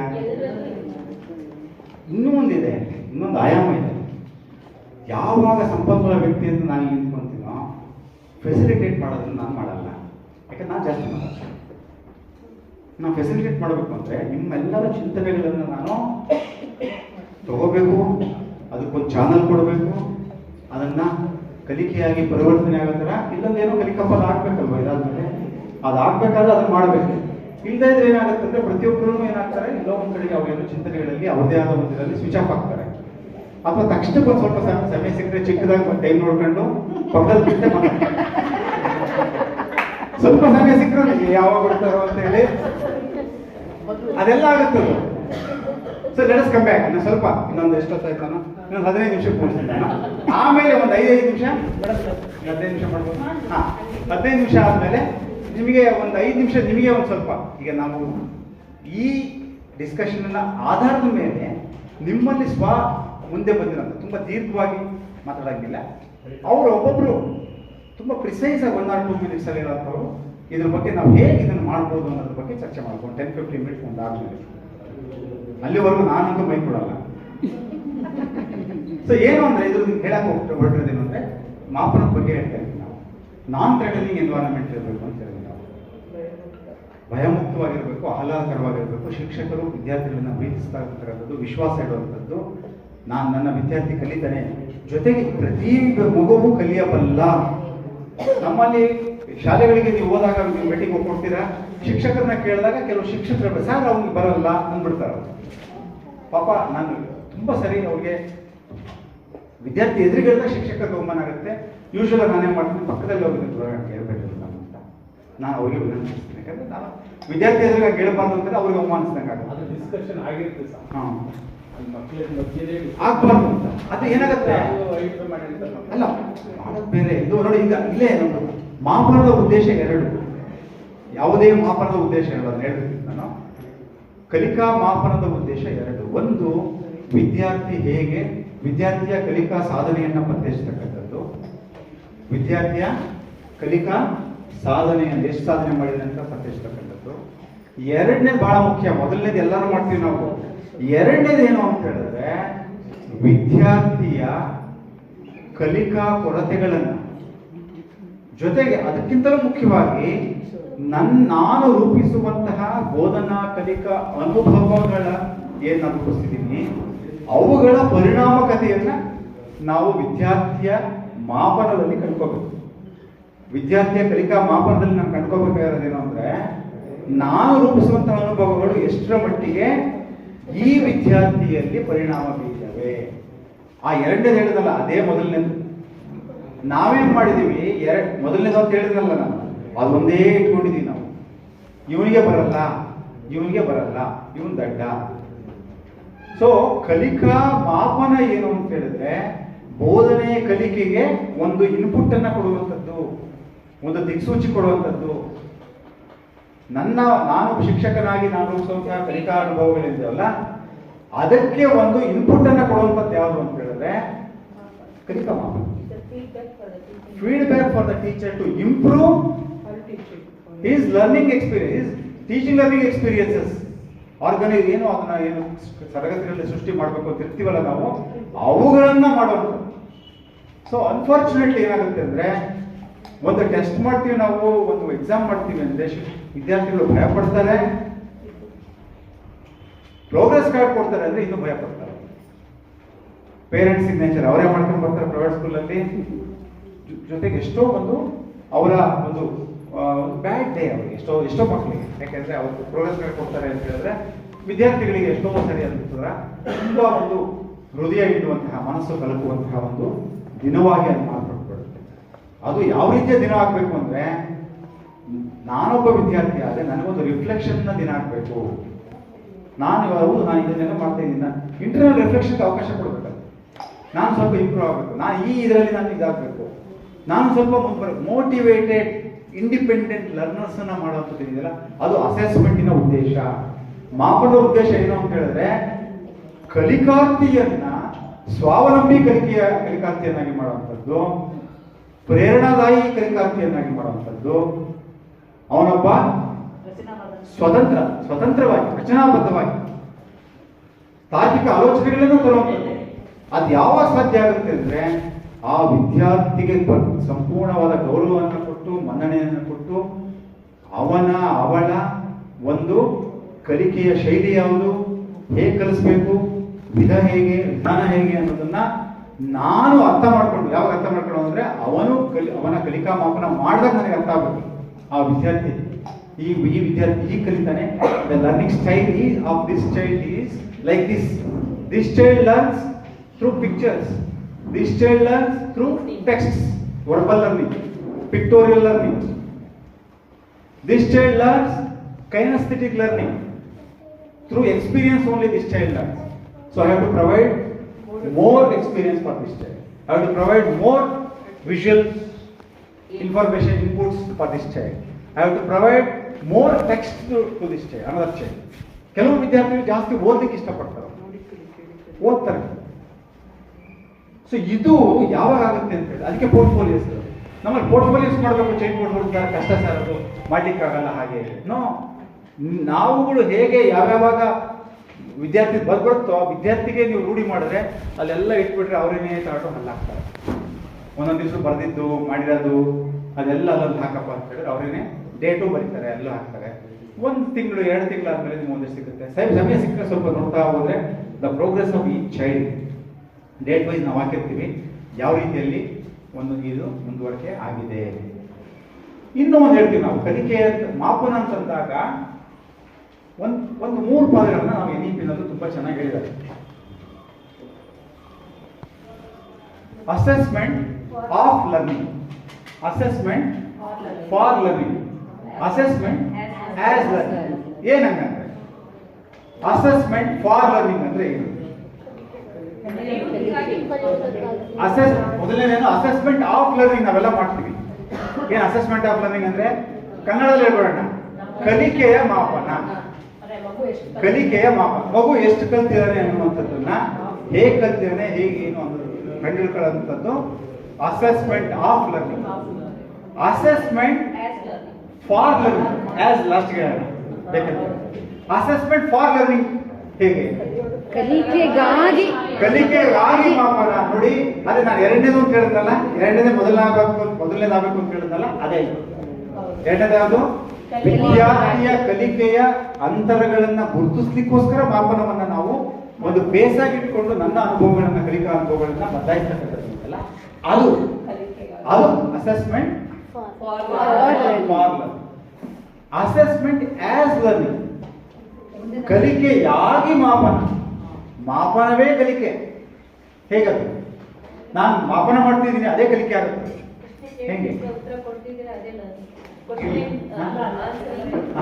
Like why you are teaching, okay, questions ಕೇಳ್ತಾ ಇದ್ದಾಗಲೇ ನಾವು ಅದು ಕಾಂಪ್ರಹೆನ್ಷನ್ ನಾವು ಏನು ಚೆಕ್ ಮಾಡ್ತಿರ್ತೀವಿ, ಆಗಲೇ ಲರ್ನಿಂಗ್ ಆಗ್ತಾ ಇರುತ್ತೆ. ಅದು ನೀವು ಸ್ವಲ್ಪ ಯೋಚನೆ ಮಾಡಿ. ಸರ್ ಒಂದು ನಿಮಿಷ ಸರ್, ನಾನು ಸ್ವಲ್ಪ ಗಮನ ಸೆಳೆಯುವ ಪ್ರಶ್ನೆ ಅಂತ ಇರುತ್ತೆ ಇದು ಅಸೆಂಬ್ಲಿಯಲ್ಲಿ. ಸ್ವಲ್ಪ ನಿಮ್ಮ ಗಮನ ಸೆಳೀತಾ ಇದ್ದೀವಿ ಸ್ವಲ್ಪ. ಈಗ ನೀವೇ ಹೇಳಿ ಸರ್. ಈಗ ಒಂದು ನಿಮಿಷ ಸರ್ಗೆ ಸ್ವಲ್ಪ ಈಗ ನೀವೇ ಹೇಳಿ. ಈಗ ನಾವೇನು ಚರ್ಚೆ ಮಾಡ್ತಿದ್ವಿ ಅಂತ ನಾನು ಕೇಳಲ್ಲ, ಈಗ ನಾನು ಕೇಳಿದ್ರೆ ನಿಮ್ಮ ಚರ್ಚೆಗೆ ಇಲ್ಲ ಅನ್ನಂಗೆ ಆಗ್ಬಿಡುತ್ತೆ. ಅಸೆಸ್ಮೆಂಟ್ ಆಸ್ ಲರ್ನಿಂಗ್, ಕಲಿಕೆಯಾಗಿ ಮಾಪನ ಯಾವ್ದು ಮಾಡ್ಬೋದು ಸರ್? ನಾವೀಗ ಯಾವ್ದು ಮಾಡ್ತಿದ್ವಿ ಯಾವ್ದು ಮಾಡ್ಬೋದು? ಕಲಿಕೆಯಾಗಿ ಮಾಪನ ಮಾಡ್ತಾ ಇದ್ದೀವಿ, ಕಲಿಕೆನೂ ಆಗುತ್ತೆ, ಅದರಲ್ಲಿ ಮಾಪನೂ ಆಗ್ಬೇಕು. ಅಂಥದ್ದು ಯಾವ್ದು ನಾವು ಈಗ ಮಾಡ್ತಿದ್ದೀವಿ ಅಥವಾ ಮಾಡ್ಬೋದು? ಸರ್ ಯೋಚನೆ ಮಾಡ್ತಿರೋ, ಒಂದು ನಿಮಿಷ ಯೋಚನೆ.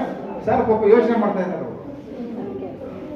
ಅವ್ರದ್ದಾದ್ಮೇಲೆ ಈ ಮೇಡಮ್ದು, ಇಲ್ಲ ಈ ಮೇಡಮ್ದು, ಇನ್ನ ನೆಕ್ಸ್ಟ್ ಯಾವುದು, ಆಮೇಲೆ ನಿಮ್ದು ಯಾವುದು? ಚಿತ್ರಗಳನ್ನ ನೋಡೋದು. ಮಾಪನ ಮಾಡ್ಬೇಕು ನಿಮ್ಮಲ್ಲಿ. ಮಾಪನ ಅಂದ್ರೆ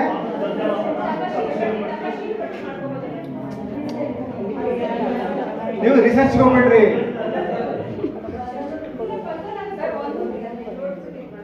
ಓಕೆ, ಒಂದು ನಿಮಿಷ ಇಲ್ಲ ಬರಲ್ಲ. ಆಯ್ತು, ಒಂದು ನಿಮಿಷ ಹೇಳಿ ಮೇಡಮ್. ಇಲ್ಲಿ ಮೇಡಮ್ ಪ್ರಶ್ನೆ ಕೇಳಿರ್ತೀನಿ ನನ್ನ ಮಗುಗೆ, ನನ್ನ ನಿರೀಕ್ಷಿತ ಉತ್ತರ ಅಥವಾ ಬಂದಿಲ್ಲ ಅಂದಾಗ ಅಲ್ಲಿ ನನ್ನ ಮೆಥಡಾಲಜಿ ಬದಲಾವಣೆ ಮಾಡ್ಕೊಳ್ಳೋದು. ಯಾವ್ದು? ಉದಾಹರಣೆಗೆ ಇವಾಗ ನಾವು ಒಂದು ಮಕ್ಕಳಿಗೆ ಎಣಿಕೆ ಕಲಿಸ್ತಾ ಇರ್ತೀವಿ, ಸ್ವಲ್ಪ ಕೇಳಿಸ್ಕೊಳ್ಳಿ. ಕೌಂಟಿಂಗ್ ಕಲಿಸ್ತಾ ಇರ್ತೀವಿ. ನಾನು ಇವಾಗ ಎಷ್ಟು ಗುಡ್ಸೆಟ್ಟಿದೆ ಅಂತ ತೆಗೆದು ಹಾಕ್ಬಿಟ್ಟು ಮಗು ಅದನ್ನ ಎಣಿಸಿ ಬರಿಬೇಕಿರುತ್ತೆ. ಮಗು ಬರಿತಿಲ್ಲ ಅಂತಂದಾಗ ಸೊ ನಾನು ಮೆಥಡ್ ಬದಲಾವಣೆ ಮಾಡ್ಕೋಬೇಕು. ಇಲ್ಲ, ಅದಲ್ಲ, ನೀವು ಪ್ರಕ್ರಿಯೆ ಹೇಳ್ತಾ ಇದ್ದೀರಿ. ಕಲಿಕೆಯಾಗಿ ಮಾಪನ. ಈಗ ನೀವೇ ಒಂದು ಮಾಪನವಾಗಿ ಒಂದು ಹೇಳ್ತೀರಾ, ಅಲ್ಲಿ ಕಲಿಕೆನೂ ಆಗ್ಬೇಕು, ಮಾಪನೂ ಆಗ್ಬೇಕು, ಕಲಿಕೆನೂ ಆಗ್ಬೇಕು. ಇಲ್ಲ, ಒಂದು ನಿಮಿಷ, ಅಲ್ಲಿ ಯಾರೋ ಕೇಳಿದ್ರು ಅವ್ರದಾದ್ಮೇಲೆ ಇಲ್ಲಿ ಮೇಡಮ್ ಒಂದು ಸೆಕೆಂಡ್. ಹೇಳಿ ಮೇಡಮ್. ಬಿಡಿ, ಇವ್ರಿಗೆ ಈಗ ಎದ್ದು ನಿಂತ್ಕೊಂಡು ಹೇಳಿಸ್ಬೇಕು ಇವಾಗೆಲ್ಲ, ಯಾಕಂದ್ರೆ ಚಟುವಟಿಕೆ ಜಾಸ್ತಿ ಆಗಿದೆ ನಮ್ಮ ಮಿತ್ರರದೆಲ್ಲರದ್ದು. ಈಗ ನೆಕ್ಸ್ಟ್ ಒಬ್ಬೊಬ್ರದ್ದು ಸರ್ ಈಗ ಮಗುಗೆ ಒಂದು 10 ರೂಪಾಯಿ ಕೊಟ್ಟಿದ್ರೆ ಏನೇನಾದ್ರು ತಗೊಂಡ್ ಬಾ ಅಂತ ಹೇಳಿದ್ರೆ ಅವ್ನು ಹೋಗಿ ಅದನ್ನ ಐಡೆಂಟಿಫೈ ಮಾಡಿ ತಗೊಂಡು ಅದ್ರ ಜೊತೆಗೆ ಲೆಕ್ಕಾಚಾರ ಮಾಡಿ ತಗೊಂಬಂದು ಕೊಡ್ತಾನಲ್ವಾ, ಕಲಿಕೆನೂ ಆಗುತ್ತೆ, ಅವ್ನು ಕಲ್ತಿದ್ದಾನ ಇಲ್ವಾ ಅನ್ನೋದು ಮಾಪನನು ನಾವು ಅದ್ರ ಮುಖಾಂತರ ಮಾಡ್ಬೋದು. ಅವನು ನೈಜ ಜೀವನದಲ್ಲೂ ಅದನ್ನ ಅಳವಡಿಸ್ಕೊಳ್ತಾನೆ. ಓಕೆ, ಮಾಪನ ಆಗುತ್ತೆ ಅಲ್ಲಿ? ಆಗುತ್ತಲ್ವ? ಓಕೆ, ಆಯ್ತು. ಒಂದು ನಿಮಿಷ. ಹಾಂ, ಒಂದೊಂದು ಒಬ್ಬೊಬ್ಬರು ಇಂಡಿವಿಜುವಲ್ ಆನ್ಸರ್ಸ್ ಬೇಡ, ಕ್ಲಾಸ್ ರೂಮ್ ಥರ ಬೇಡ. ಒಂದು 4 ತಗೊಂತೀನಿ ನಾನು. ಯಾರು 4 ಜನ ಕೈ ಎತ್ಬಿಟ್ರೆ 4 ತಗೊಂತೀನಿ. ಈಗ ಕೈ ಎತ್ಬಿಡಿ 4 ಜನ. ಆಮೇಲೆ ನಾನು ಮೈ ನನಗೆ ಬೇಕಲ್ಲ. ವಿಜ್ಞಾನ ತರಗತಿಯಲ್ಲಿ ನಾವು ಮಕ್ಕಳಿಂದ ಪ್ರಯೋಗಗಳನ್ನ ಮಾಡಿಸ್ತೀವಿ, ಸ್ವಲ್ಪ ಅದು ಕಲಿಕೆಯಾಗಿ ಮೌಲ್ಯಮಾಪನ ಆಗುತ್ತೆ. ಪ್ರಯೋಗನ ಮಾಡಿಸೋದು, ಯಾಕೆಂದ್ರೆ ನಾವು ಪ್ರಯೋಗಗಳನ್ನ ಎಕ್ಸ್ಪ್ಲೈನ್ ಮಾಡಿದಾಗ ಮಗು ತಿಳ್ಕೊಳ್ತಾರೆ. ಸ್ವಲ್ಪ ಆಲೋಚನೆ ಮಾಡಿ ಅಲ್ಲಿ ಮಾಪನ ಮಾಡ್ತೀವ ನಾವು. ಹೌದು ಸರ್, ಅವನಿಗೆ ಗೊತ್ತಾಗಿದೆಯಾ? ಅಲ್ಲ, ಎಲ್ಲದರಲ್ಲೂ ಮಾಪನ ಮಾಡ್ತೀವಿ. ನಾನು ಕೇಳ್ತಿರೋಂಥದ್ದು ಮಾಪನವೇ ಕಲಿಕೆ ಆಗಂಥದ್ದು ಯಾವುದು? ಮಾಪನವೇ ಕಲಿಕೆ ಆಗಂಥದ್ದು. ಮಾಪನದಿಂದ ಹಾಂ, ಸ್ವಲ್ಪ ಇನ್ನು 4 ಜನಕ್ಕೆ ಅಷ್ಟೇ. ಇಲ್ಲಿ ಇವ್ರಿಗೆ ಕೊಡಿ, ಇಲ್ಲಿ ಮತ್ತೆ ಕಲಿಕೆ ನನಗೆ ಗೊತ್ತಿಲ್ಲ, ನಾನು ಕೇಳ್ತಾ ಇದ್ದೀನಿ ನಿಮಗೆ. ನಾನು ತಿಳ್ಕೊಬೇಕು, ನಿಜವಾಗ್ಲೂ ಗೊತ್ತಿಲ್ಲ. ಕಲಿಕೆ ಅನ್ನೋದು ಒಂದು ಕಲಿಕೆ ಅನ್ನೋದು ಒಂದು ಆನ್ ಗೋಯಿಂಗ್ ಪ್ರೋಸೆಸ್. ಓಕೆ, ಎರಡೂ ಕೂಡ ಜೊತೆಗೆ ಹೋಗ್ತಾ ಇರುತ್ತೆ, ಕಲಿಕೆ ಮತ್ತೆ ಮೌಲ್ಯಮಾಪನ. ಸಂಕ್ಷಿಪ್ತವಾಗಿ ಹೇಳ್ಬೇಕು. ಹಾಂ, ಸೊ ನಾವು ಯಾವಾಗ ಮಕ್ಕಳಿಗೆ ನಾವು ಕಲಿಸ್ತೀವೋ ಅವಾಗ ಅಟ್ ದ ಸೇಮ್ ಟೈಮ್ ನಾವು ಅವಾಗ ಮಗು ಕಲ್ತಿದ್ದೋ ಇಲ್ಲೋ ಅಂತ ಹೇಳಿ ನಾವು ಅವಾಗ ಮಾಪನ ಮಾಡಕ್ಕೆ ಕ್ವಶನ್ಸ್ ಕೇಳ್ತೀವಿ. ಅದು ಸರಿನೇ. ಅದೇ ಕಲಿಕೆ. ಆಯ್ತು. ಅಲ್ಲ, ಇದೆಲ್ಲ ನೀವು ಹೇಳೋದೆಲ್ಲ ಸತ್ಯ. ಯಾವುದು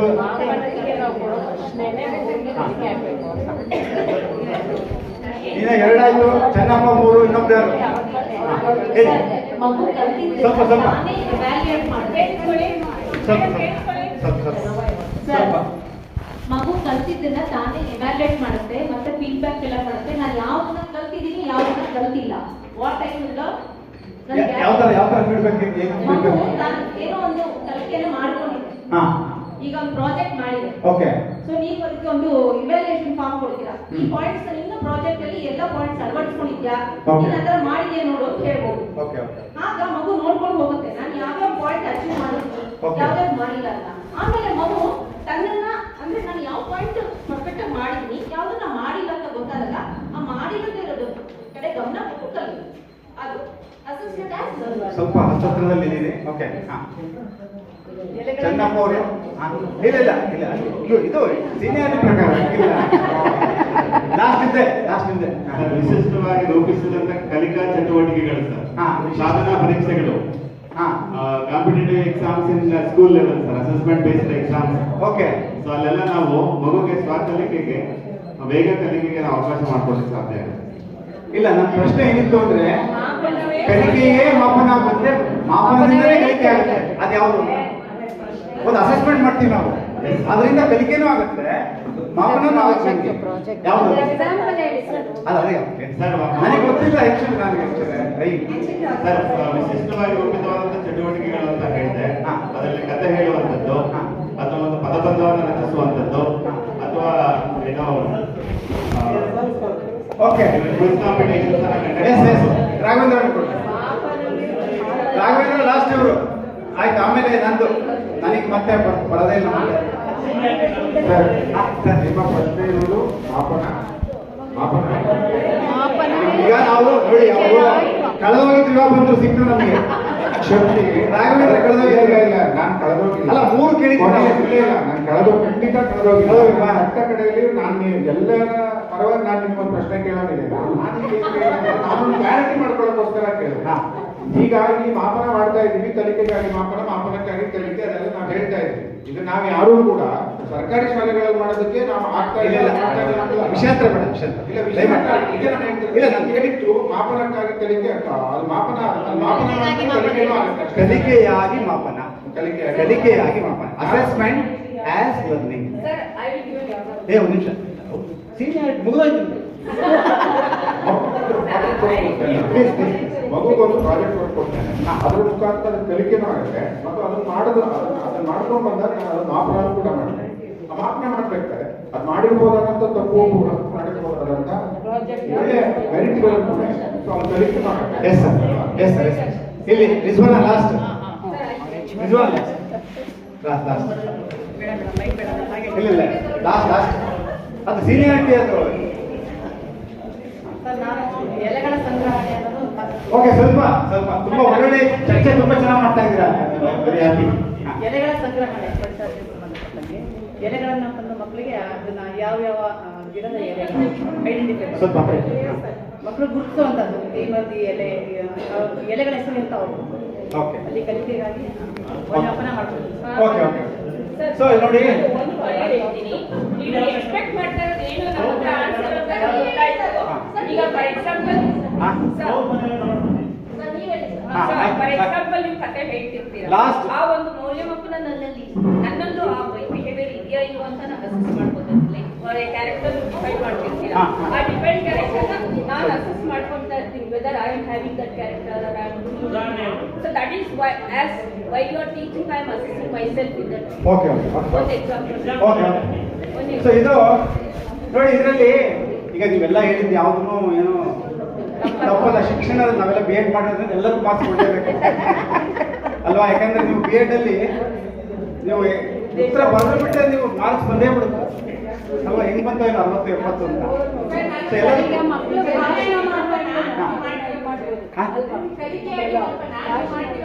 ಈಗ ನೋಡಿ, ಇವಾಗ ಈಗಲೇ ನಾವು ಚರ್ಚೆ ಮಾಡ್ಕೊಂತಾನೆ ನಾವು ಆಸ್ ಅಂಡ್ ಮೆನ್ ಮಾಡ್ತಾರೆ. ಒಂದು ಸೆಲ್ಫ್ ಮೇಡಮ್ ಹೇಳಿದ್ರು ಪತ್ರದ ಬಂದಿದೆ ಅಂತ ಹೇಳಿದ್ರು. ಅವರು ಏನಿದ್ರೆ ಪ್ರಾಜೆಕ್ಟ್ ಅಲ್ಲ, ಒಂದು ಪ್ರಾಜೆಕ್ಟ್ ಹೇಳಿದ್ದಾರೆ. ಎವ್ಯಾಲ್ಯೂಯೇಷನ್ಗೆ ಅದ್ರ ಬದಲು ಸೆಲ್ಫ್ ಅಸೆಸ್ಮೆಂಟ್ ಟೂಲ್ಸ್ ಅಂತ ಇರ್ತದೆ. ಸೆಲ್ಫ್ ಅಸೆಸ್ಮೆಂಟ್ ಅಂದ್ರೆ ಓಪನ್ ಬುಕ್ ಎಕ್ಸಾಮ್ಸ್ ಇದೆ. ಓಪನ್ ಬುಕ್ ಎಕ್ಸಾಮ್ಸ್ ಒಂದು. ಎರಡನೇದು ಒಂದು ಸ್ಮಾಲ್ ಆದ ಒಂದು ಟೂಲ್ ಅನ್ನ ಕೊಟ್ಟು ಮಕ್ಕಳಿಗೆ ಅವ್ರಿಗೆ ಬರೆಯಕ್ಕೆ ಹೇಳೋದು. ಆ ಟೂಲ್ ಎಕ್ಸಾಮ್ ಒಂದು question paper, small question paper, ಅದಕ್ಕೆ ಉತ್ತರ ಕೊಡೋದು. ಉತ್ತರ ಎಲ್ಲ ಬರೆದಿದ್ದಾದ್ಮೇಲೆ ಅದಕ್ಕೆ ಆ ಉತ್ತರಗಳನ್ನ ನಾವು ಅವ್ರಿಗೆ ಏನು ಅಂತ ಬೋರ್ಡಿನ ಮೇಲೆ ಬರೆಯೋದು. ಅವಾಗ ಏನಾಗುತ್ತೆ, ಅವ್ರೇನ್ ಮಾಡ್ತಾರೆ, ಅವಾಗ ನಾನು ಬರೆದಿರ್ತೀನಿ ಮಾಪನ ಆಗಿದೆ, ಕಲಿಕೆಯ ಮಾಪನ ಎರಡಾಯ್ತದೆ. ಕಲಿಕೆಯ ಮಾಪನ ಆಯ್ತು. ಕಲಿಕೆಗಾಗಿ ಮಾಪನ ಯಾವುದು ಅಂದ್ರೆ ಸರಿ ಯಾವುದು ಅಂತ ನನಗೆ ಗೊತ್ತಾಗುತ್ತೆ. ಆಮೇಲೆ ನ್ಯೂಟನ್ಸ್ ಥರ್ಡ್ ಲಾ ಏನ್ ಹೇಳುತ್ತೆ ಅಂತ ಅದನ್ನ ಒಂದು ಎಕ್ಸಾಂಪಲ್ ನಮಗೆ. ನ್ಯೂಟನ್ಸ್ ಥರ್ಡ್ ಲಾ, ಸ್ಟೇಟ್ ನ್ಯೂಟನ್ಸ್ ಥರ್ಡ್ ಲಾ, ನಿಮ್ಮೆಲ್ಲ ನೋಟ್ಬುಕ್ ಅಲ್ಲಿ ಬರೀರಿ ಅಂತ ಹೇಳ್ತೀನಿ ನಾನು. ಆಮೇಲೆ ನ್ಯೂಟನ್ಸ್ ಥರ್ಡ್ ಲಾನ ಬೋರ್ಡಿ ಮೇಲೆ ಬರೀತೀನಿ. ಯಾರು ಕರೆಕ್ಟ್ ಆಗಿ ಬರ್ದಿದ್ದೀರಾ ಇದರಲ್ಲಿ ನೋಡ್ಕೊಳ್ಳಿ ಇದರಲ್ಲಿ. ಸೊ ಮತ್ತೆ ಅವರು they will go back to notebooks and then they will correct. ಆಮೇಲೆ ಮತ್ತೆ ಕೇಳ್ತೀನಿ ನಾನು, ಎಷ್ಟು ಜನಕ್ಕೆ ಇದು ಸರಿಯಾಗಿ ಮಾಡ್ಕೊಂಡಿದ್ದೀರಾ ಕೈ ಎತ್ತಿ ಅಂತೀನಿ. ಡಿಕ್ಟೇಷನ್ ಅಲ್ಲ, ಅವರೇ ಬರೀತಾರೆ, ಬೋರ್ಡಿ ಮೇಲೆ ಬರೆಯೋದಿಲ್ಲ ಮೇಡಮ್. ನ್ಯೂಟನ್ಸ್ ಥರ್ಡ್ ಲಾ ವನ್ನ ನೀವು ಬರೆದು ಅದ್ರ ಉದಾಹರಣೆಯನ್ನ ಕೊಡಿ ಅಂತ ಹೇಳ್ತೀನಿ ನಾನು. ಒಂದು ಅಪ್ಲಿಕೇಶನ್ ಲೆವೆಲ್ ಬೋಧನೆ ಆಗೋಗಿರುತ್ತೆ. ಆಗದೇ ಇದ್ರೂ ಸಹ ಕೆಲವು ಸಾರಿ ನಾವು ಕೇಳ್ಬೋದು. ಎಲ್ಲವೂ ನಾವು ಬೋಧನೆ ದೃಷ್ಟಿಯಲ್ಲಿ ನೋಡಕ್ಕಾಗಲ್ಲ. ಈಗ ತುಂಬಾ ಚೆನ್ನಾಗಿ ನೀವು ಪಾರ್ಟಿಸಿಪೇಟ್ ಮಾಡಿದ್ರಿ ನೋಡಿ. ಈಗ 5 minutes ನೋಡಿ, ಕಲಿಕಾ ಫಲಗಳನ್ನ ನಾವು ನಮ್ಮ ಇದಕ್ಕೆ ಹೋದ್ರೆ, ಸಮೀಕ್ಷೆಗಳು, ಮೌಲ್ಯಾಂಕನಗಳು ಇವೆಲ್ಲವಕ್ಕೂ ಹೋದ್ರೆ, ಒಂದು ನಿಮಿಷ ಮೇಡಮ್, ಒಂದು ನಿಮಿಷ. ಈಗ ನಿಮಗೆ ಕೊಡ್ತೀನಿ ನಾನು ಈ ಕಡೆಯಿಂದ ಯಾರು ವಾಲಂಟ್ರಿ 1 or 2 minutes ಅಲ್ಲಿ ಹೇಳ್ತಾರೋ, ಸೊ ಅವ್ರಿಗೆ ಅವಕಾಶ. ಒಂದು 5 ರಿಂದ 6 ಜನಕ್ಕೆ, ಈ ಕಡೆ 3 ಈ ಕಡೆ 3 ಅವಕಾಶ. ಟೀ ಇಲ್ಲ ಈಗಲೇ ಮುಗಿದ್ಮೇಲೆ ನನ್ನ ಸೆಷನ್ ಮುಗಿದ್ಬಿಡ್ತಾವೆ. ಆಮೇಲೆ ಇನ್ನೇನಿಲ್ಲ. ಆಮೇಲೆ ಮೇಡಮ್ ಏನ್ ಮಾಡ್ತಾರೆ ಗೊತ್ತಿಲ್ಲ, ಅವ್ರಿಗೆ ಬಿಡ್ತಾರೆ. ಏನ್ ವಿಷಯ ಅಂತ ಹೇಳಿದ್ರೆ ನೋಡಿ, ಇಷ್ಟು ನನ್ನ ಪ್ರಶ್ನೆ ಏನು ಅಂತ ಹೇಳಿದ್ರೆ, ಕಲಿಕಾ ಫಲದ ಬಗ್ಗೆ ಮಾತನಾಡಿದ್ವಿ. ಕಲಿಕಾ ಫಲ ಮೇಡಮ್ ಸ್ವಲ್ಪ ಸರ್, ಕಲಿಕಾ ಫಲ ಆಧಾರಿತ ತರಗತಿ ಪ್ರಕ್ರಿಯೆ ಬಗ್ಗೆ ಮಾತಾಡಿದ್ವಿ. ಕಲಿಕಾ ಫಲ ಆಧಾರಿತ ಮೌಲ್ಯಮಾಪನ ಮಾಪನದ ಬಗ್ಗೆ ಮಾತಾಡಿದ್ವಿ. ಅದರ ಇಂಟ್ರಿಕೇಸಿಸ್ ಬಗ್ಗೆ ಚರ್ಚೆ ಮಾಡಿದ್ದೀವಿ. ಈಗ ನಮ್ಮ ತರಗತಿಗಳಲ್ಲಿ, ನಮ್ಮ ಶಾಲಾ ತರಗತಿಗಳಲ್ಲಿ ಕಲಿಕಾ ಫಲ ಆಧಾರಿತವಾಗಿರ್ತಕ್ಕಂಥ ಒಂದು ಸಿನೇರಿಯೋ ಏನಿಲ್ಲ ನಾವು ಕಾಣ್ತಾ ಇದೀವಾ? ಕಾಣ್ತಾ ಇಲ್ಲ. ಸೊ ಇದನ್ನ ನಾವು ಬದಲಾಯಿಸಲಿಕ್ಕೆ ಅಂದ್ರೆ ಇನ್ಪುಟ್ ಓರಿಯೆಂಟೆಡ್ ಇದೀವಿ ನಾವು. ಇನ್ಪುಟ್ ನಾನು ಎಷ್ಟು ಪಾಠ ಮಾಡ್ತೀನಿ, ಎಷ್ಟು ವಿಷಯ ಹೇಳ್ಕೊಡ್ತೀನಿ ಅನ್ನೋದ್ರಿಂದ ನಾವು ಔಟ್ಪುಟ್ ಅಲ್ಲ, ಔಟ್ಕಮ್ ಓರಿಯೆಂಟೆಡ್ ಆಗುತ್ತೆ ನಾವು. ರಿಸಲ್ಟ್ ಫಲ, ಎಷ್ಟು ನಮಗೆ ಕ್ರೀಮ್ ಬರುತ್ತೆ, ಎಷ್ಟು ನಮಗೆ ಫ್ರೂಟ್ ಸಿಗುತ್ತೆ, ಎಷ್ಟು ನಮಗೆ ಔಟ್ಕಮ್ ಸಿಗುತ್ತೆ ಅನ್ನುವಂಥ ಒಂದು ಚಿತ್ರಣವನ್ನ ಬದಲಾಯಿಸುವಂತಹ ರೀತಿಯಲ್ಲಿ ನಮ್ಮ ತರಗತಿಗಳನ್ನ ನಾವು ರೂಪಿಸ್ಬೇಕು, ನಿರ್ಮಿಸ್ಬೇಕು. ಅದಕ್ಕೆ ನಾವು ಏನ್ ಮಾಡಬೇಕು? ಸೊ ಅದಕ್ಕೆ ನಾವು ಯಾವ ರೀತಿಯಲ್ಲಿ ಶಿಕ್ಷಕರನ್ನ ನಾವು ಸಜ್ಜಾಗಬೇಕು. ನಾವೆಲ್ಲ ಶಿಕ್ಷಕರಂತಾನೆ ಭಾವಿಸೋಣ. ನನ್ನೂ ಸೇರ್ಕೊಂಡು ನಾವೆಲ್ಲರೂ ನಮ್ಮ ಡಿಪಾರ್ಟ್ಮೆಂಟ್ ಎಲ್ಲ officers and all of us we are all teachers. So how can we enrich or enable? We have to perform that type of environment in our schools. How can we do that? ಇದನ್ನ ಒಬ್ಬೊಬ್ರು ಒಂದೊಂದು ನಿಮಿಷದಲ್ಲಿ ಈ ಕಡೆ ಮೂವರು ಈ ಕಡೆ voluntary ಮೊದಲು ಕೈ ಎತ್ತಬೇಕು. ನೋಡಿ ಪ್ರಶ್ನೆ ಏನೊಂದು ಮೇಡಮ್ ಏನೋ ಅಂತ ಇವಾಗ ಕೇಳ್ತಾರ ನೋಡಿ. ನೀವು ಇಲ್ಲಿರ್ಲಿಲ್ಲ ಅಂದ್ರೆ ಮತ್ತೆ ನಾವು ಇದ್ದೇ ಅಂತ ಜಾಗಕ್ಕೆ ಬಂದ್ಬಿಡ್ತೀರಿ. ಯಾರು ಮೊದಲು ಸರ್ ಎತ್ತಿದ್ದಾರೆ? ವಾಸ್ ಅವರಲ್ಲ? ನೆಕ್ಸ್ಟ್ ಇನ್ಯಾರು? ಪ್ರಶ್ನೆ ಇನ್ನೊಂದ್ಸರಿ ಹೇಳ್ತೀನಿ. ಕಳೆದೋಗಿರೋರಿಗೆ ಇವಾಗ ಇನ್ನೊಂದ್ಸರಿ ಕಳೆದೋಗಿದ್ದವ್ರಿಗೆ ಕಲಿಕಾ ಫಲದ ಪ್ರಾಮುಖ್ಯತೆ ಬಗ್ಗೆ ನಾವು ಚರ್ಚೆ ಮಾಡಿದ್ವಿ. ಕಲಿಕಾ ಫಲ ತರಗತಿ ಪ್ರಕ್ರಿಯೆ ಬಗ್ಗೆ ಚರ್ಚೆ ಮಾಡಿದ್ವಿ. ಕಲಿಕಾ ಫಲ ತರಗತಿ ಪ್ರಕ್ರಿಯೆ ಮತ್ತು ಮಾಪನ ಎಷ್ಟು ಇಂಪಾರ್ಟೆಂಟ್, ಎಷ್ಟು ಜೊತೆಗೆ ಹೋಗ್ಬೇಕು ಅಂತ ಚರ್ಚೆ ಮಾಡಿದ್ವಿ. ಈ ಕಲಿಕಾ ಫಲ ಆಧಾರಿತವಾಗಿ ನಾವು ಮಾಡದೆ ಹೋದ್ರೆ ನಮ್ಮೆಲ್ಲ ಸಮೀಕ್ಷೆಗಳಲ್ಲಿ ಎಲ್ಲಾ ರೀತಿಯಾಗಿರ್ತಕ್ಕಂಥ ಒಂದು ಅಸೆಸ್ಮೆಂಟ್ಗಳಲ್ಲಿ ನಮ್ಮ ವಿದ್ಯಾರ್ಥಿಗಳ ಸಾಧನೆ ತುಂಬಾ ಕೆಳಮಟ್ಟಕ್ಕೆ ಹೋಗ್ತಿರೋದನ್ನ ನಾವು ನೋಡಿದ್ದೀವಿ. ಯಾಕೆ ಅಂತ ಹೇಳಿದ್ರೆ ಇಂಜಿನಿಯರಿಂಗ್ ಇನ್ ಎಲೆಕ್ಟ್ರಾನಿಕ್ಸ್ ಮಾಡಿದ್ರು ಒಂದು ಸ್ವಿಚ್ ಅನ್ನ ರಿಪೇರಿಂಗ್ ಮಾಡ್ಲಿಕ್ಕೆ ಆಗಲ್ಲ. ಔಟ್ಕಮ್ ಬೇಸ್ಡ್ ಇಲ್ಲ. ಒಂದು ಮನೇಲಿ ಒಂದು ಸ್ವಿಚ್ ಫೇಸ್ ಯಾವುದು, ನ್ಯೂಟ್ರಲ್ ಯಾವುದು, ಮೈದು ಅಂತ ಔಟ್ಕಮ್ ಬೇಸ್ಡ್ ಇಲ್ಲ. ಔಟ್ಕಮ್ ಇಲ್ಲ. ಸೊ ಔಟ್ಕಮ್ ಇಲ್ಲ, ಇನ್ಪುಟ್ ಮಾತ್ರ ಇದೆ ಅಷ್ಟೇ. ಅದನ್ನು ಸ್ಮರಣೆ ಆಧಾರಿತವಾಗಿ ಅವರು ಬಂದಿರ್ತಾರೆ. ಥಿಯರಿ ಅಷ್ಟೇ. So how can we turn around the situation? ನಾವು ಈ ಸನ್ನಿವೇಶವನ್ನ ಹೇಗೆ ಬದಲಾವಣೆಯನ್ನ ಮಾಡಬಹುದು ಅನ್ನುವಂಥದ್ದನ್ನ ಈ ಕಡೆ ಮೂವರು ಈ ಕಡೆ ಮೂವರು ಒಂದೊಂದು ನಿಮಿಷ ಒಬ್ಬರಿಗೆ. ವಾಸು ಅವರು ಫಸ್ಟ್ ಪ್ರೈಸ್. ನೆಕ್ಸ್ಟ್ ಇನ್ನಿಬ್ರು ರೆಡಿ ಆಗಿದೆ. ಒಂದು ನಿಮಿಷ ಸರ್. ಔಟ್ಕಮ್ ಬೇಸ್ಡ್ ಲರ್ನಿಂಗ್ ನಾವು ಇಂಪ್ರೂವ್ ಮಾಡಬೇಕಂದ್ರೆ just switch on to activity based education. Okay. So ಇಲ್ಲಿ ಒಂದು problem I want to quote. Let me finish my job. We hear, we forget, but when we do, we remember. ಹಾಗಾಗಿ activities ಅನ್ನ ಮಕ್ಕಳ ಹತ್ರ ಮಾಡಿದಾಗ ಮಕ್ಕಳು activities ನಲ್ಲಿ learning ಅನ್ನ ಮಾಡ್ತಾರೆ. ಅದನ್ನ ಮಾಡಿದಾಗ ಏನಾಗುತ್ತೆ, it remains forever. Super sir, thank you. ಚಪ್ಪಾಳೆ ಅದು ಮಾಡೋದು ಹೆಂಗೆ? ನಮ್ಮ ಪ್ರಶ್ನೆ ಏನಂದ್ರೆ ಈಗ ನಾವೆಲ್ಲ ಹೇಳ್ತಿದೀವಿ, ಆಗ್ತಾ ಇಲ್ವಲ್ಲ, ಮಾಡೋದು ಹೆಂಗೆ? ಆಕ್ಟಿವಿಟಿ ಯಾವುದೇ ಚಟುವಟಿಕೆ ಫಾರ್ ಎಕ್ಸಾಂಪಲ್ ಅಲ್ಲ, ಅದು ಆಗ್ತಿಲ್ವಲ್ಲ ಶಾಲೆಯಲ್ಲಿ ಸರ್. ನನಗೆ ಯಾವುದೇ ಪೋರ್ಷನ್ ಯಾವುದೇ ಒಂದು ಸಾಮರ್ಥ್ಯ ಕೊಟ್ಟರೆ ಅದಕ್ಕೆ ಆಕ್ಟಿವಿಟಿ ಸರ್ ನೀವು ಹೇಳೋದಲ್ಲ ಸರ್, ನಮ್ಮ ಶಾಲೆಗಳಲ್ಲಿ ಆಗೋ ಥರ ಮಾಡೋದು ಹೇಗೆ? ಯಾವ ಸರ್? ಶಾಲೆಯಲ್ಲಿ ಇದು ಆಗೋ ಥರ ಮಾಡೋದು ಹೇಗೆ? ಆಕ್ಟಿವಿಟೀಸ್ ನಾವು ಕ್ರಿಯೇಟ್ ಮಾಡ್ಕೋಬೇಕು. Facility, it is the job of the facilitator to create activity. ಇನ್ನು ಜಾಸ್ತಿ ಅವ್ರು ಪ್ರಶ್ನೆ ಮಾಡಿ ಉಪಯೋಗ ಇಲ್ಲ, ಎಲ್ಲ ಹಿಂಡಿ ರಸ ಎಲ್ಲ ಬಂದಾಯ್ತು. ನೆಕ್ಸ್ಟ್ ನೀವು ಸರ್ ಪಕ್ಕದಲ್ಲಿ. ನಿನ್ನೆಯಿಂದ ತಿಳ್ಕೊಂಡ ವಿಚಾರ ಏನಂತ ಹೇಳಿದ್ರೆ, ನೆನ್ನೆದಲ್ಲ ಇವು ನಮ್ಮ ಪ್ರಶ್ನೆ ಬೇಡ.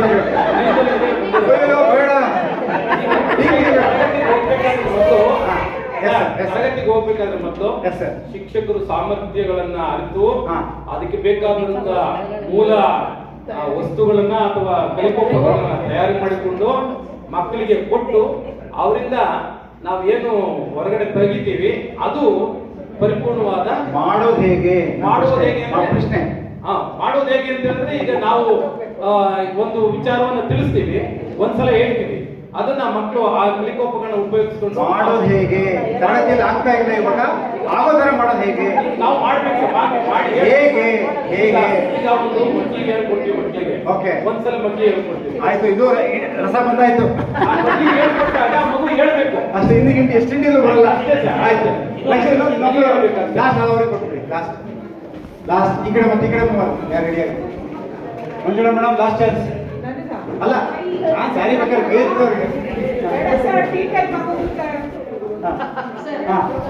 ಫಸ್ಟ್ ನಾವು ಹೇಳ್ದಲ್ಲಿ ಎಕ್ಸ್ಪೀರಿಯನ್ಸ್ ಲರ್ನಿಂಗ್ ಕೊಡ್ಬೇಕಂತ ಹೇಳಿದ್ರೆ ಒಂದು ಲೆಸನ್ ಅನ್ನ ಆ ಕ್ಲಾಸಿಗೆ ಯಾವ ಪರ್ಪಸ್ ಇಂದ ಇಟ್ಟಿದ್ದಾರೆ, that background we have to C.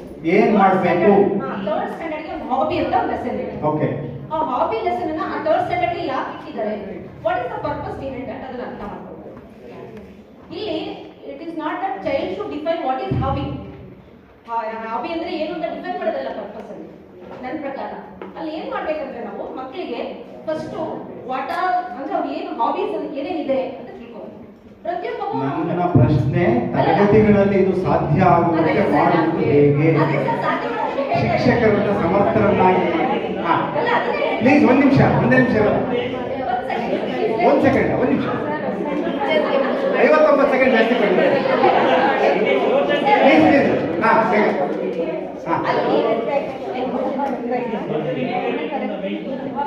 ಸ್ವಲ್ಪ ಸ್ವಲ್ಪ ಸ್ವಲ್ಪ ಮೇಡಮ್ ಸ್ವಲ್ಪ ಸ್ವಲ್ಪ ರಿಯಾಲಿಟಿ ನಮ್ಮ ಮಗು ಸುಮ್ಮನೆ ಎಲ್ಲ ಮಗು ರೀಡಿಂಗ್ ಹೇಳಿದ್ರೆ ಎಲ್ಲರೂ ಅದೇ ರೀಡಿಂಗು, ಪೇಂಟಿಂಗ್ ಹೇಳಿದ್ರೆ ಅದು ರಿಯಲಿ ಯಾವ ಮಗು ರೀಡಿಂಗ್ ಮಾಡ್ತಾರೆ, ಓಕೆ ಯಾವ ಬುಕ್ ಓದಿದೆ, ಯಾವ ಕತೆ ಓದಿದೆ ಅಂತ ಯಾವ ಮಗು ಹೇಳಿದ್ರೆ ಯಾವ ಒಂದು ವಾರದಿಂದ ಅಥವಾ ಒಂದು ತಿಂಗಳಿಂದ ಎಸ್ ಥ್ಯಾಂಕ್ ಯು.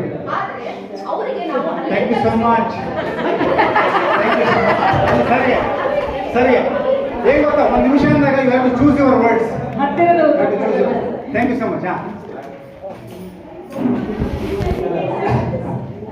ಒಂದು ನಿಮಿಷ. ತರಗತಿ ಕೋಣೆಗಳಲ್ಲಿ ಯಾವ ರೀತಿಯಾಗಿ ಚಟುವಟಿಕೆಗಳನ್ನ ಮಾಡಬಹುದು ಅಂತ. ಅಲ್ಲ ಅಲ್ಲ, ಇದು ಆಗ್ತಾ ಇಲ್ಲ, ನಾವೆಲ್ಲ ಹೇಳ್ತಾ ಇದೀವಿ, ಆಗೋ ತರ ಮಾಡೋದು ಹೇಗೆ? ಎಸ್ ಸರ್, ಹೇಳಿ ಸರ್. ಉದಾಹರಣೆ ಸರ್, ಈಗ ಇವತ್ತಿನ ಶಿಕ್ಷಣ ಶಿಕ್ಷಕೇನ ಶಿಕ್ಷಣ ಆಗಿದೆ. ಶಿಶುಕೇನ ಶಿಕ್ಷಣ ಆಗಿರ್ಬೇಕಾದ್ರೆ ಶಿಶು ಅಂದ್ರೆ ಮಕ್ಕಳೇ ಎಲ್ಲಾ ಕಾರ್ಯಕ್ರಮ ಚಟುವಟಿಕೆಗಳನ್ನ ಮಾಡಬೇಕಾಗುತ್ತೆ. ಈಗ ಒಂದು ಎಕ್ಸಾಂಪಲ್ ಸರ್, ಈಗ ನಾವು ಒಂದು ಸ್ಕೂಲ್ಗೆ ಯಾವ ನಮ್ಮ ಸರ್ಕಾರಿ ಶಾಲೆಯಲ್ಲಿ ಒಂದು ಕಾರ್ಯಕ್ರಮ ಆಯಿತು. ಆ ಕಾರ್ಯಕ್ರಮದಲ್ಲಿ ಒಂದು ಮಗು ನಿರರ್ಗಳವಾಗಿ ತುಂಬಾ ಚೆನ್ನಾಗಿ ಮಾತಾಡ್ತು. ನಾನು ಕೇಳಿದೆ ಯಾವ ರೀತಿಯಾಗಿ ಈ ತರ ಇದು ಮಾಡೋದಂತ ಕೇಳಿದಾಗ ಅವ್ರು ಹೇಳಿದ್ರೆ ನಮ್ಮ ಎಲ್ಲಾ ಶಾಲೆ ಚಟುವಟಿಕೆಗಳನ್ನು ಕೂಡ ಮಕ್ಕಳೇ ನಿರ್ವಹಣೆ ಮಾಡ್ತಾರೆ ಅಂತ ಹೇಳಿದ್ರು. ಇದು ಇದಕ್ಕೆ ಪೂರಕವಾಗಿ. Yes sir, thank you sir. ಇನ್ನಿಬ್ರು ಯಾರಿದ್ದಾರೆ? ಇಲ್ಲಿ ಟೇಕ್ ಸರ್, ಇಲ್ಲಿ ಇನ್ನೊಬ್ರು. ಓಕೆ, ನಾವು ಸ್ವಲ್ಪ ಸ್ವತಂತ್ರ ಪೂರ್ವ ಮತ್ತೆ ಪ್ರಸ್ತುತ ಸನ್ನಿವೇಶಗಳನ್ನು ನೋಡಿದಾಗ, ಸ್ವತಂತ್ರ ಪೂರ್ವದಲ್ಲಿ ಆಸಕ್ತಿದಾಯಕವಾಗಿ ಕಲಿಕೆಯನ್ನ ಯಾರು ಆಸಕ್ತಿ ಪಡ್ತಾ ಇರೋರಿಗೆ ಮಾತ್ರ ಕಲಿತಾ ಇತ್ತು. ಈಗ ಯೂನಿವರ್ಸಲ್ ನಲ್ಲಿ ಆಸಕ್ತಿ ಇರಲಿ ಇಲ್ಲದ ಇರಲಿ ಎಲ್ಲರನ್ನೂ ಕರ್ಕೊಂಡ್ಬಿಟ್ಟಿದ್ದೀವಿ. ಸೊ ಇಲ್ಲಿ ನಾವು ಕಲಿಕಾ ಪದಗಳನ್ನು ಆಧಾರವಾಗಿರಿಸಿಕೊಂಡು ಕಲಿಕೆಯನ್ನು ಉಂಟು ಮಾಡಬೇಕು ಅಂದ್ರೆ ಸೊ ನಮಗೆ ಈಗ ಕಷ್ಟ ಆದ್ರೂ ಕೂಡ ಸಾಧ್ಯ. ಆ ಸಾಧ್ಯತೆಗಳನ್ನು ನಾವು ತರಗತಿ ಕೋಣೆಗಳಲ್ಲಿ ಯಾಕೆ ಮಾಡಬೇಕು ಅನ್ನೋದ್ರ ಬಗ್ಗೆ ಮಾಡಲೇಬೇಕು ಅಂದ್ರೆ ಒಂದು ಕ್ರಿಯಾಯೋಜನೆ ಮಾಡಿಕೊಂಡು ಯಾವ ಅಸಾಧ್ಯತೆಗಳನ್ನ ಪಟ್ಟಿ ಮಾಡ್ಕೊಂಡು ಮುಂದುವರೆದ್ರೆ ಸಾಧ್ಯ ಆಗುತ್ತೆ ಸರ್. ಓಕೆ ಸರ್, ಸಾಧ್ಯ, ಅಸಾಧ್ಯವಂದ್ರೆ ಅಸಾಧ್ಯ. Thank you so much. ಯಾರು ಇಲ್ಲ ಅನ್ಸತಿ ಕಡೆ ಯಾರು ಇಲ್ಲಲ್ಲ? ಓಕೆ, ಈಗ ಇಷ್ಟನೇ ವಿಷಯ ಏನು ಅಂತ ಹೇಳಿದ್ರೆ ನೀವು ಹೇಳ್ತೀರಾ ಸರ್? ಇದು ಈ ಕಡೆಯವ್ರದ್ದು ಅವ್ರಿಗೂ ಹೋಯ್ತು, ಇಲ್ಲಿಯವ್ರದ್ದು ನೀವು ವಾಪಸ್ ಒಂದು ನಿಮಿಷ, ಓನ್ಲಿ 1 ಮಿನಿಟ್. ಅದಾದ್ಮೇಲೆ ನನಗೆ 1 ನಿಮಿಷ ಅಷ್ಟೇ, ಮುಗಿತಾ. ಮಾಡಬೇಕು, ಅದನ್ನ ಇಂಪ್ಲಿಮೆಂಟ್ ಮಾಡಬೇಕು, ಮಕ್ಕಳು ಬಂದ ಮೇಲೆ ಅದನ್ನ ಅನ್ವಯ ಮಾಡ್ಕೋಬೇಕು, ಹೊರೆ ಹಚ್ಚಬೇಕು ಅಂತಂದ್ರೆ ಎಲ್ಲದೂ ಗೊತ್ತು. ಅದಕ್ಕೆ ಎಲ್ಲರೂ ಕೂಡ ಮಾಡೋದಕ್ಕೆ ಸಮಯಾವಕಾಶದ ಇದು ಗೊತ್ತಿರ್ತಕ್ಕಂಥದ್ದೇ ಒಂದು ಮಾಡ್ತಾರೆ, ಇನ್ನೊಂದು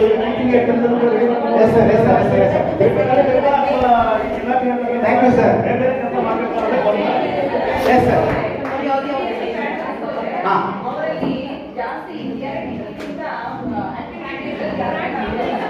ನಮ್ಮಲ್ಲೂ ಇದೆಯಪ್ಪ, ನಮ್ಮಲ್ಲೂ ಇದೆ. ಅಯ್ಯೋ ನಾವು ನೀವು ನಂಬಿಟ್ರೆ ಹೆಂಗೆ ನೀವು?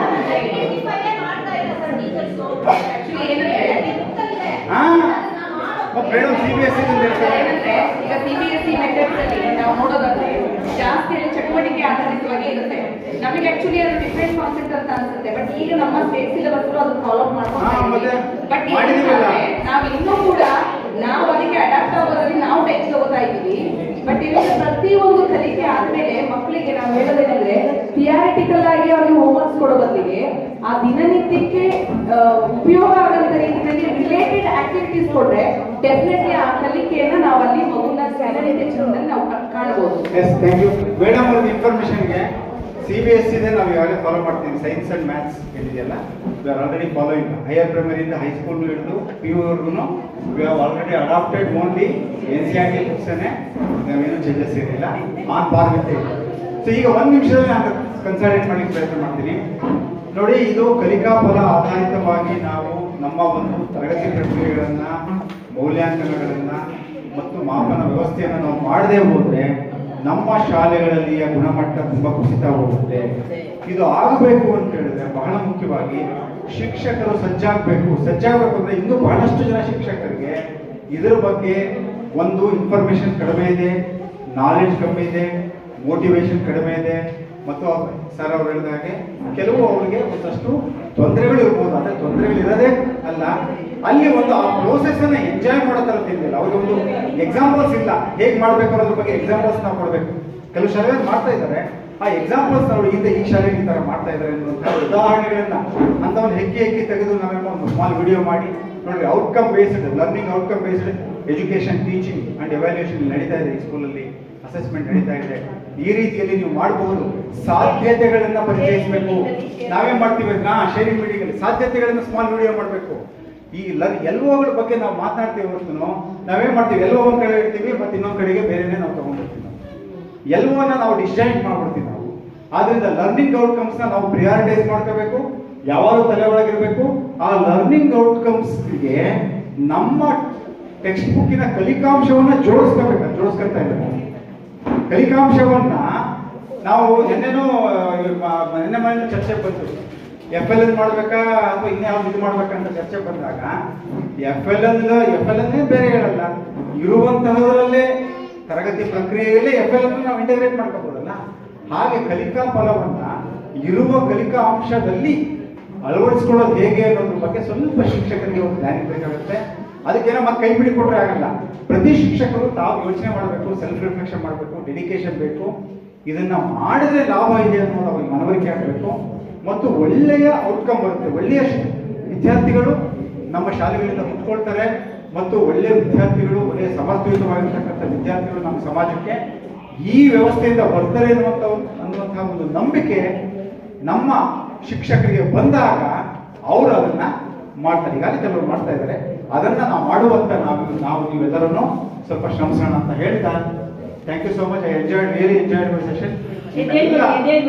ನಿಮ್ಮೆಲ್ಲರ ಒಂದು ಪಾರ್ಟಿಸಿಪೇಷನ್ ಅದ್ಭುತವಾಗಿತ್ತು. I thank each one of you. Sir ಅವರು ನಮ್ಮ ಕೋರಿಕೆಗೆ ಒಪ್ಪಿಕೊಂಡು ನಿನ್ನೆ ಅವರು DSRT ಕೂಡ ಕಾರ್ಯನಿರ್ವಹಿಸಿ ಬಂದಿದ್ದಾರೆ. ನಮ್ಮ ಕಡೆಗೆ ಹೋಗ್ಬಿಟ್ಟು ಈ ದಿನದ ತರಗತಿ ಕೂಡ ಅವರು ಸಿದ್ಧತೆಯನ್ನು ಮಾಡಿಕೊಂಡು ಮೌಲ್ಯಮಾಪನ ಕಲಿಕಾಫಲ ಆಧಾರಿತ ತರಗತಿ ಪ್ರಕ್ರಿಯೆ ನಿನ್ನೆಯಿಂದ ಕಲ್ತ್ಕೊಂಡು, ಚಟುವಟಿಕೆ ಆಧಾರಿತ ತರಗತಿ ಪ್ರಕ್ರಿಯೆ ಕಲ್ತ್ಕೊಂಡು ಮೌಲ್ಯಮಾಪನ ಮಾಡಬೇಕಲ್ವ. ಅಂತಿಮವಾಗಿ ಆ ಮೌಲ್ಯಮಾಪನ ಮಾಡೋದು ಹೇಗೆ ಅಂತ ನಮಗೆ ತುಂಬಾ ಸವಿಸ್ತಾರವಾಗಿ, ತುಂಬಾ ಸೊಗಸಾಗಿ ತಮ್ಮನ್ನು ತೊಡಗಿಕೊಂಡು ಮಾಹಿತಿಯನ್ನ ತಮಗೆ ತಲುಪಿಸಿದರೆ ಅವರಿಗೆ ನಮ್ಮ ಡೈಟ್ ಪ್ರಾಂಶುಪಾಲರ ಧನ್ಯವಾದಗಳು. ನಿಮ್ಮನ್ನ ಬಿಡುಗಡೆ ತೊಡಗಿಸ್ಕೊಂಡ್ವಿ, ಅವ್ರನ್ನ ಕಾಟ ಕೊಟ್ಟು.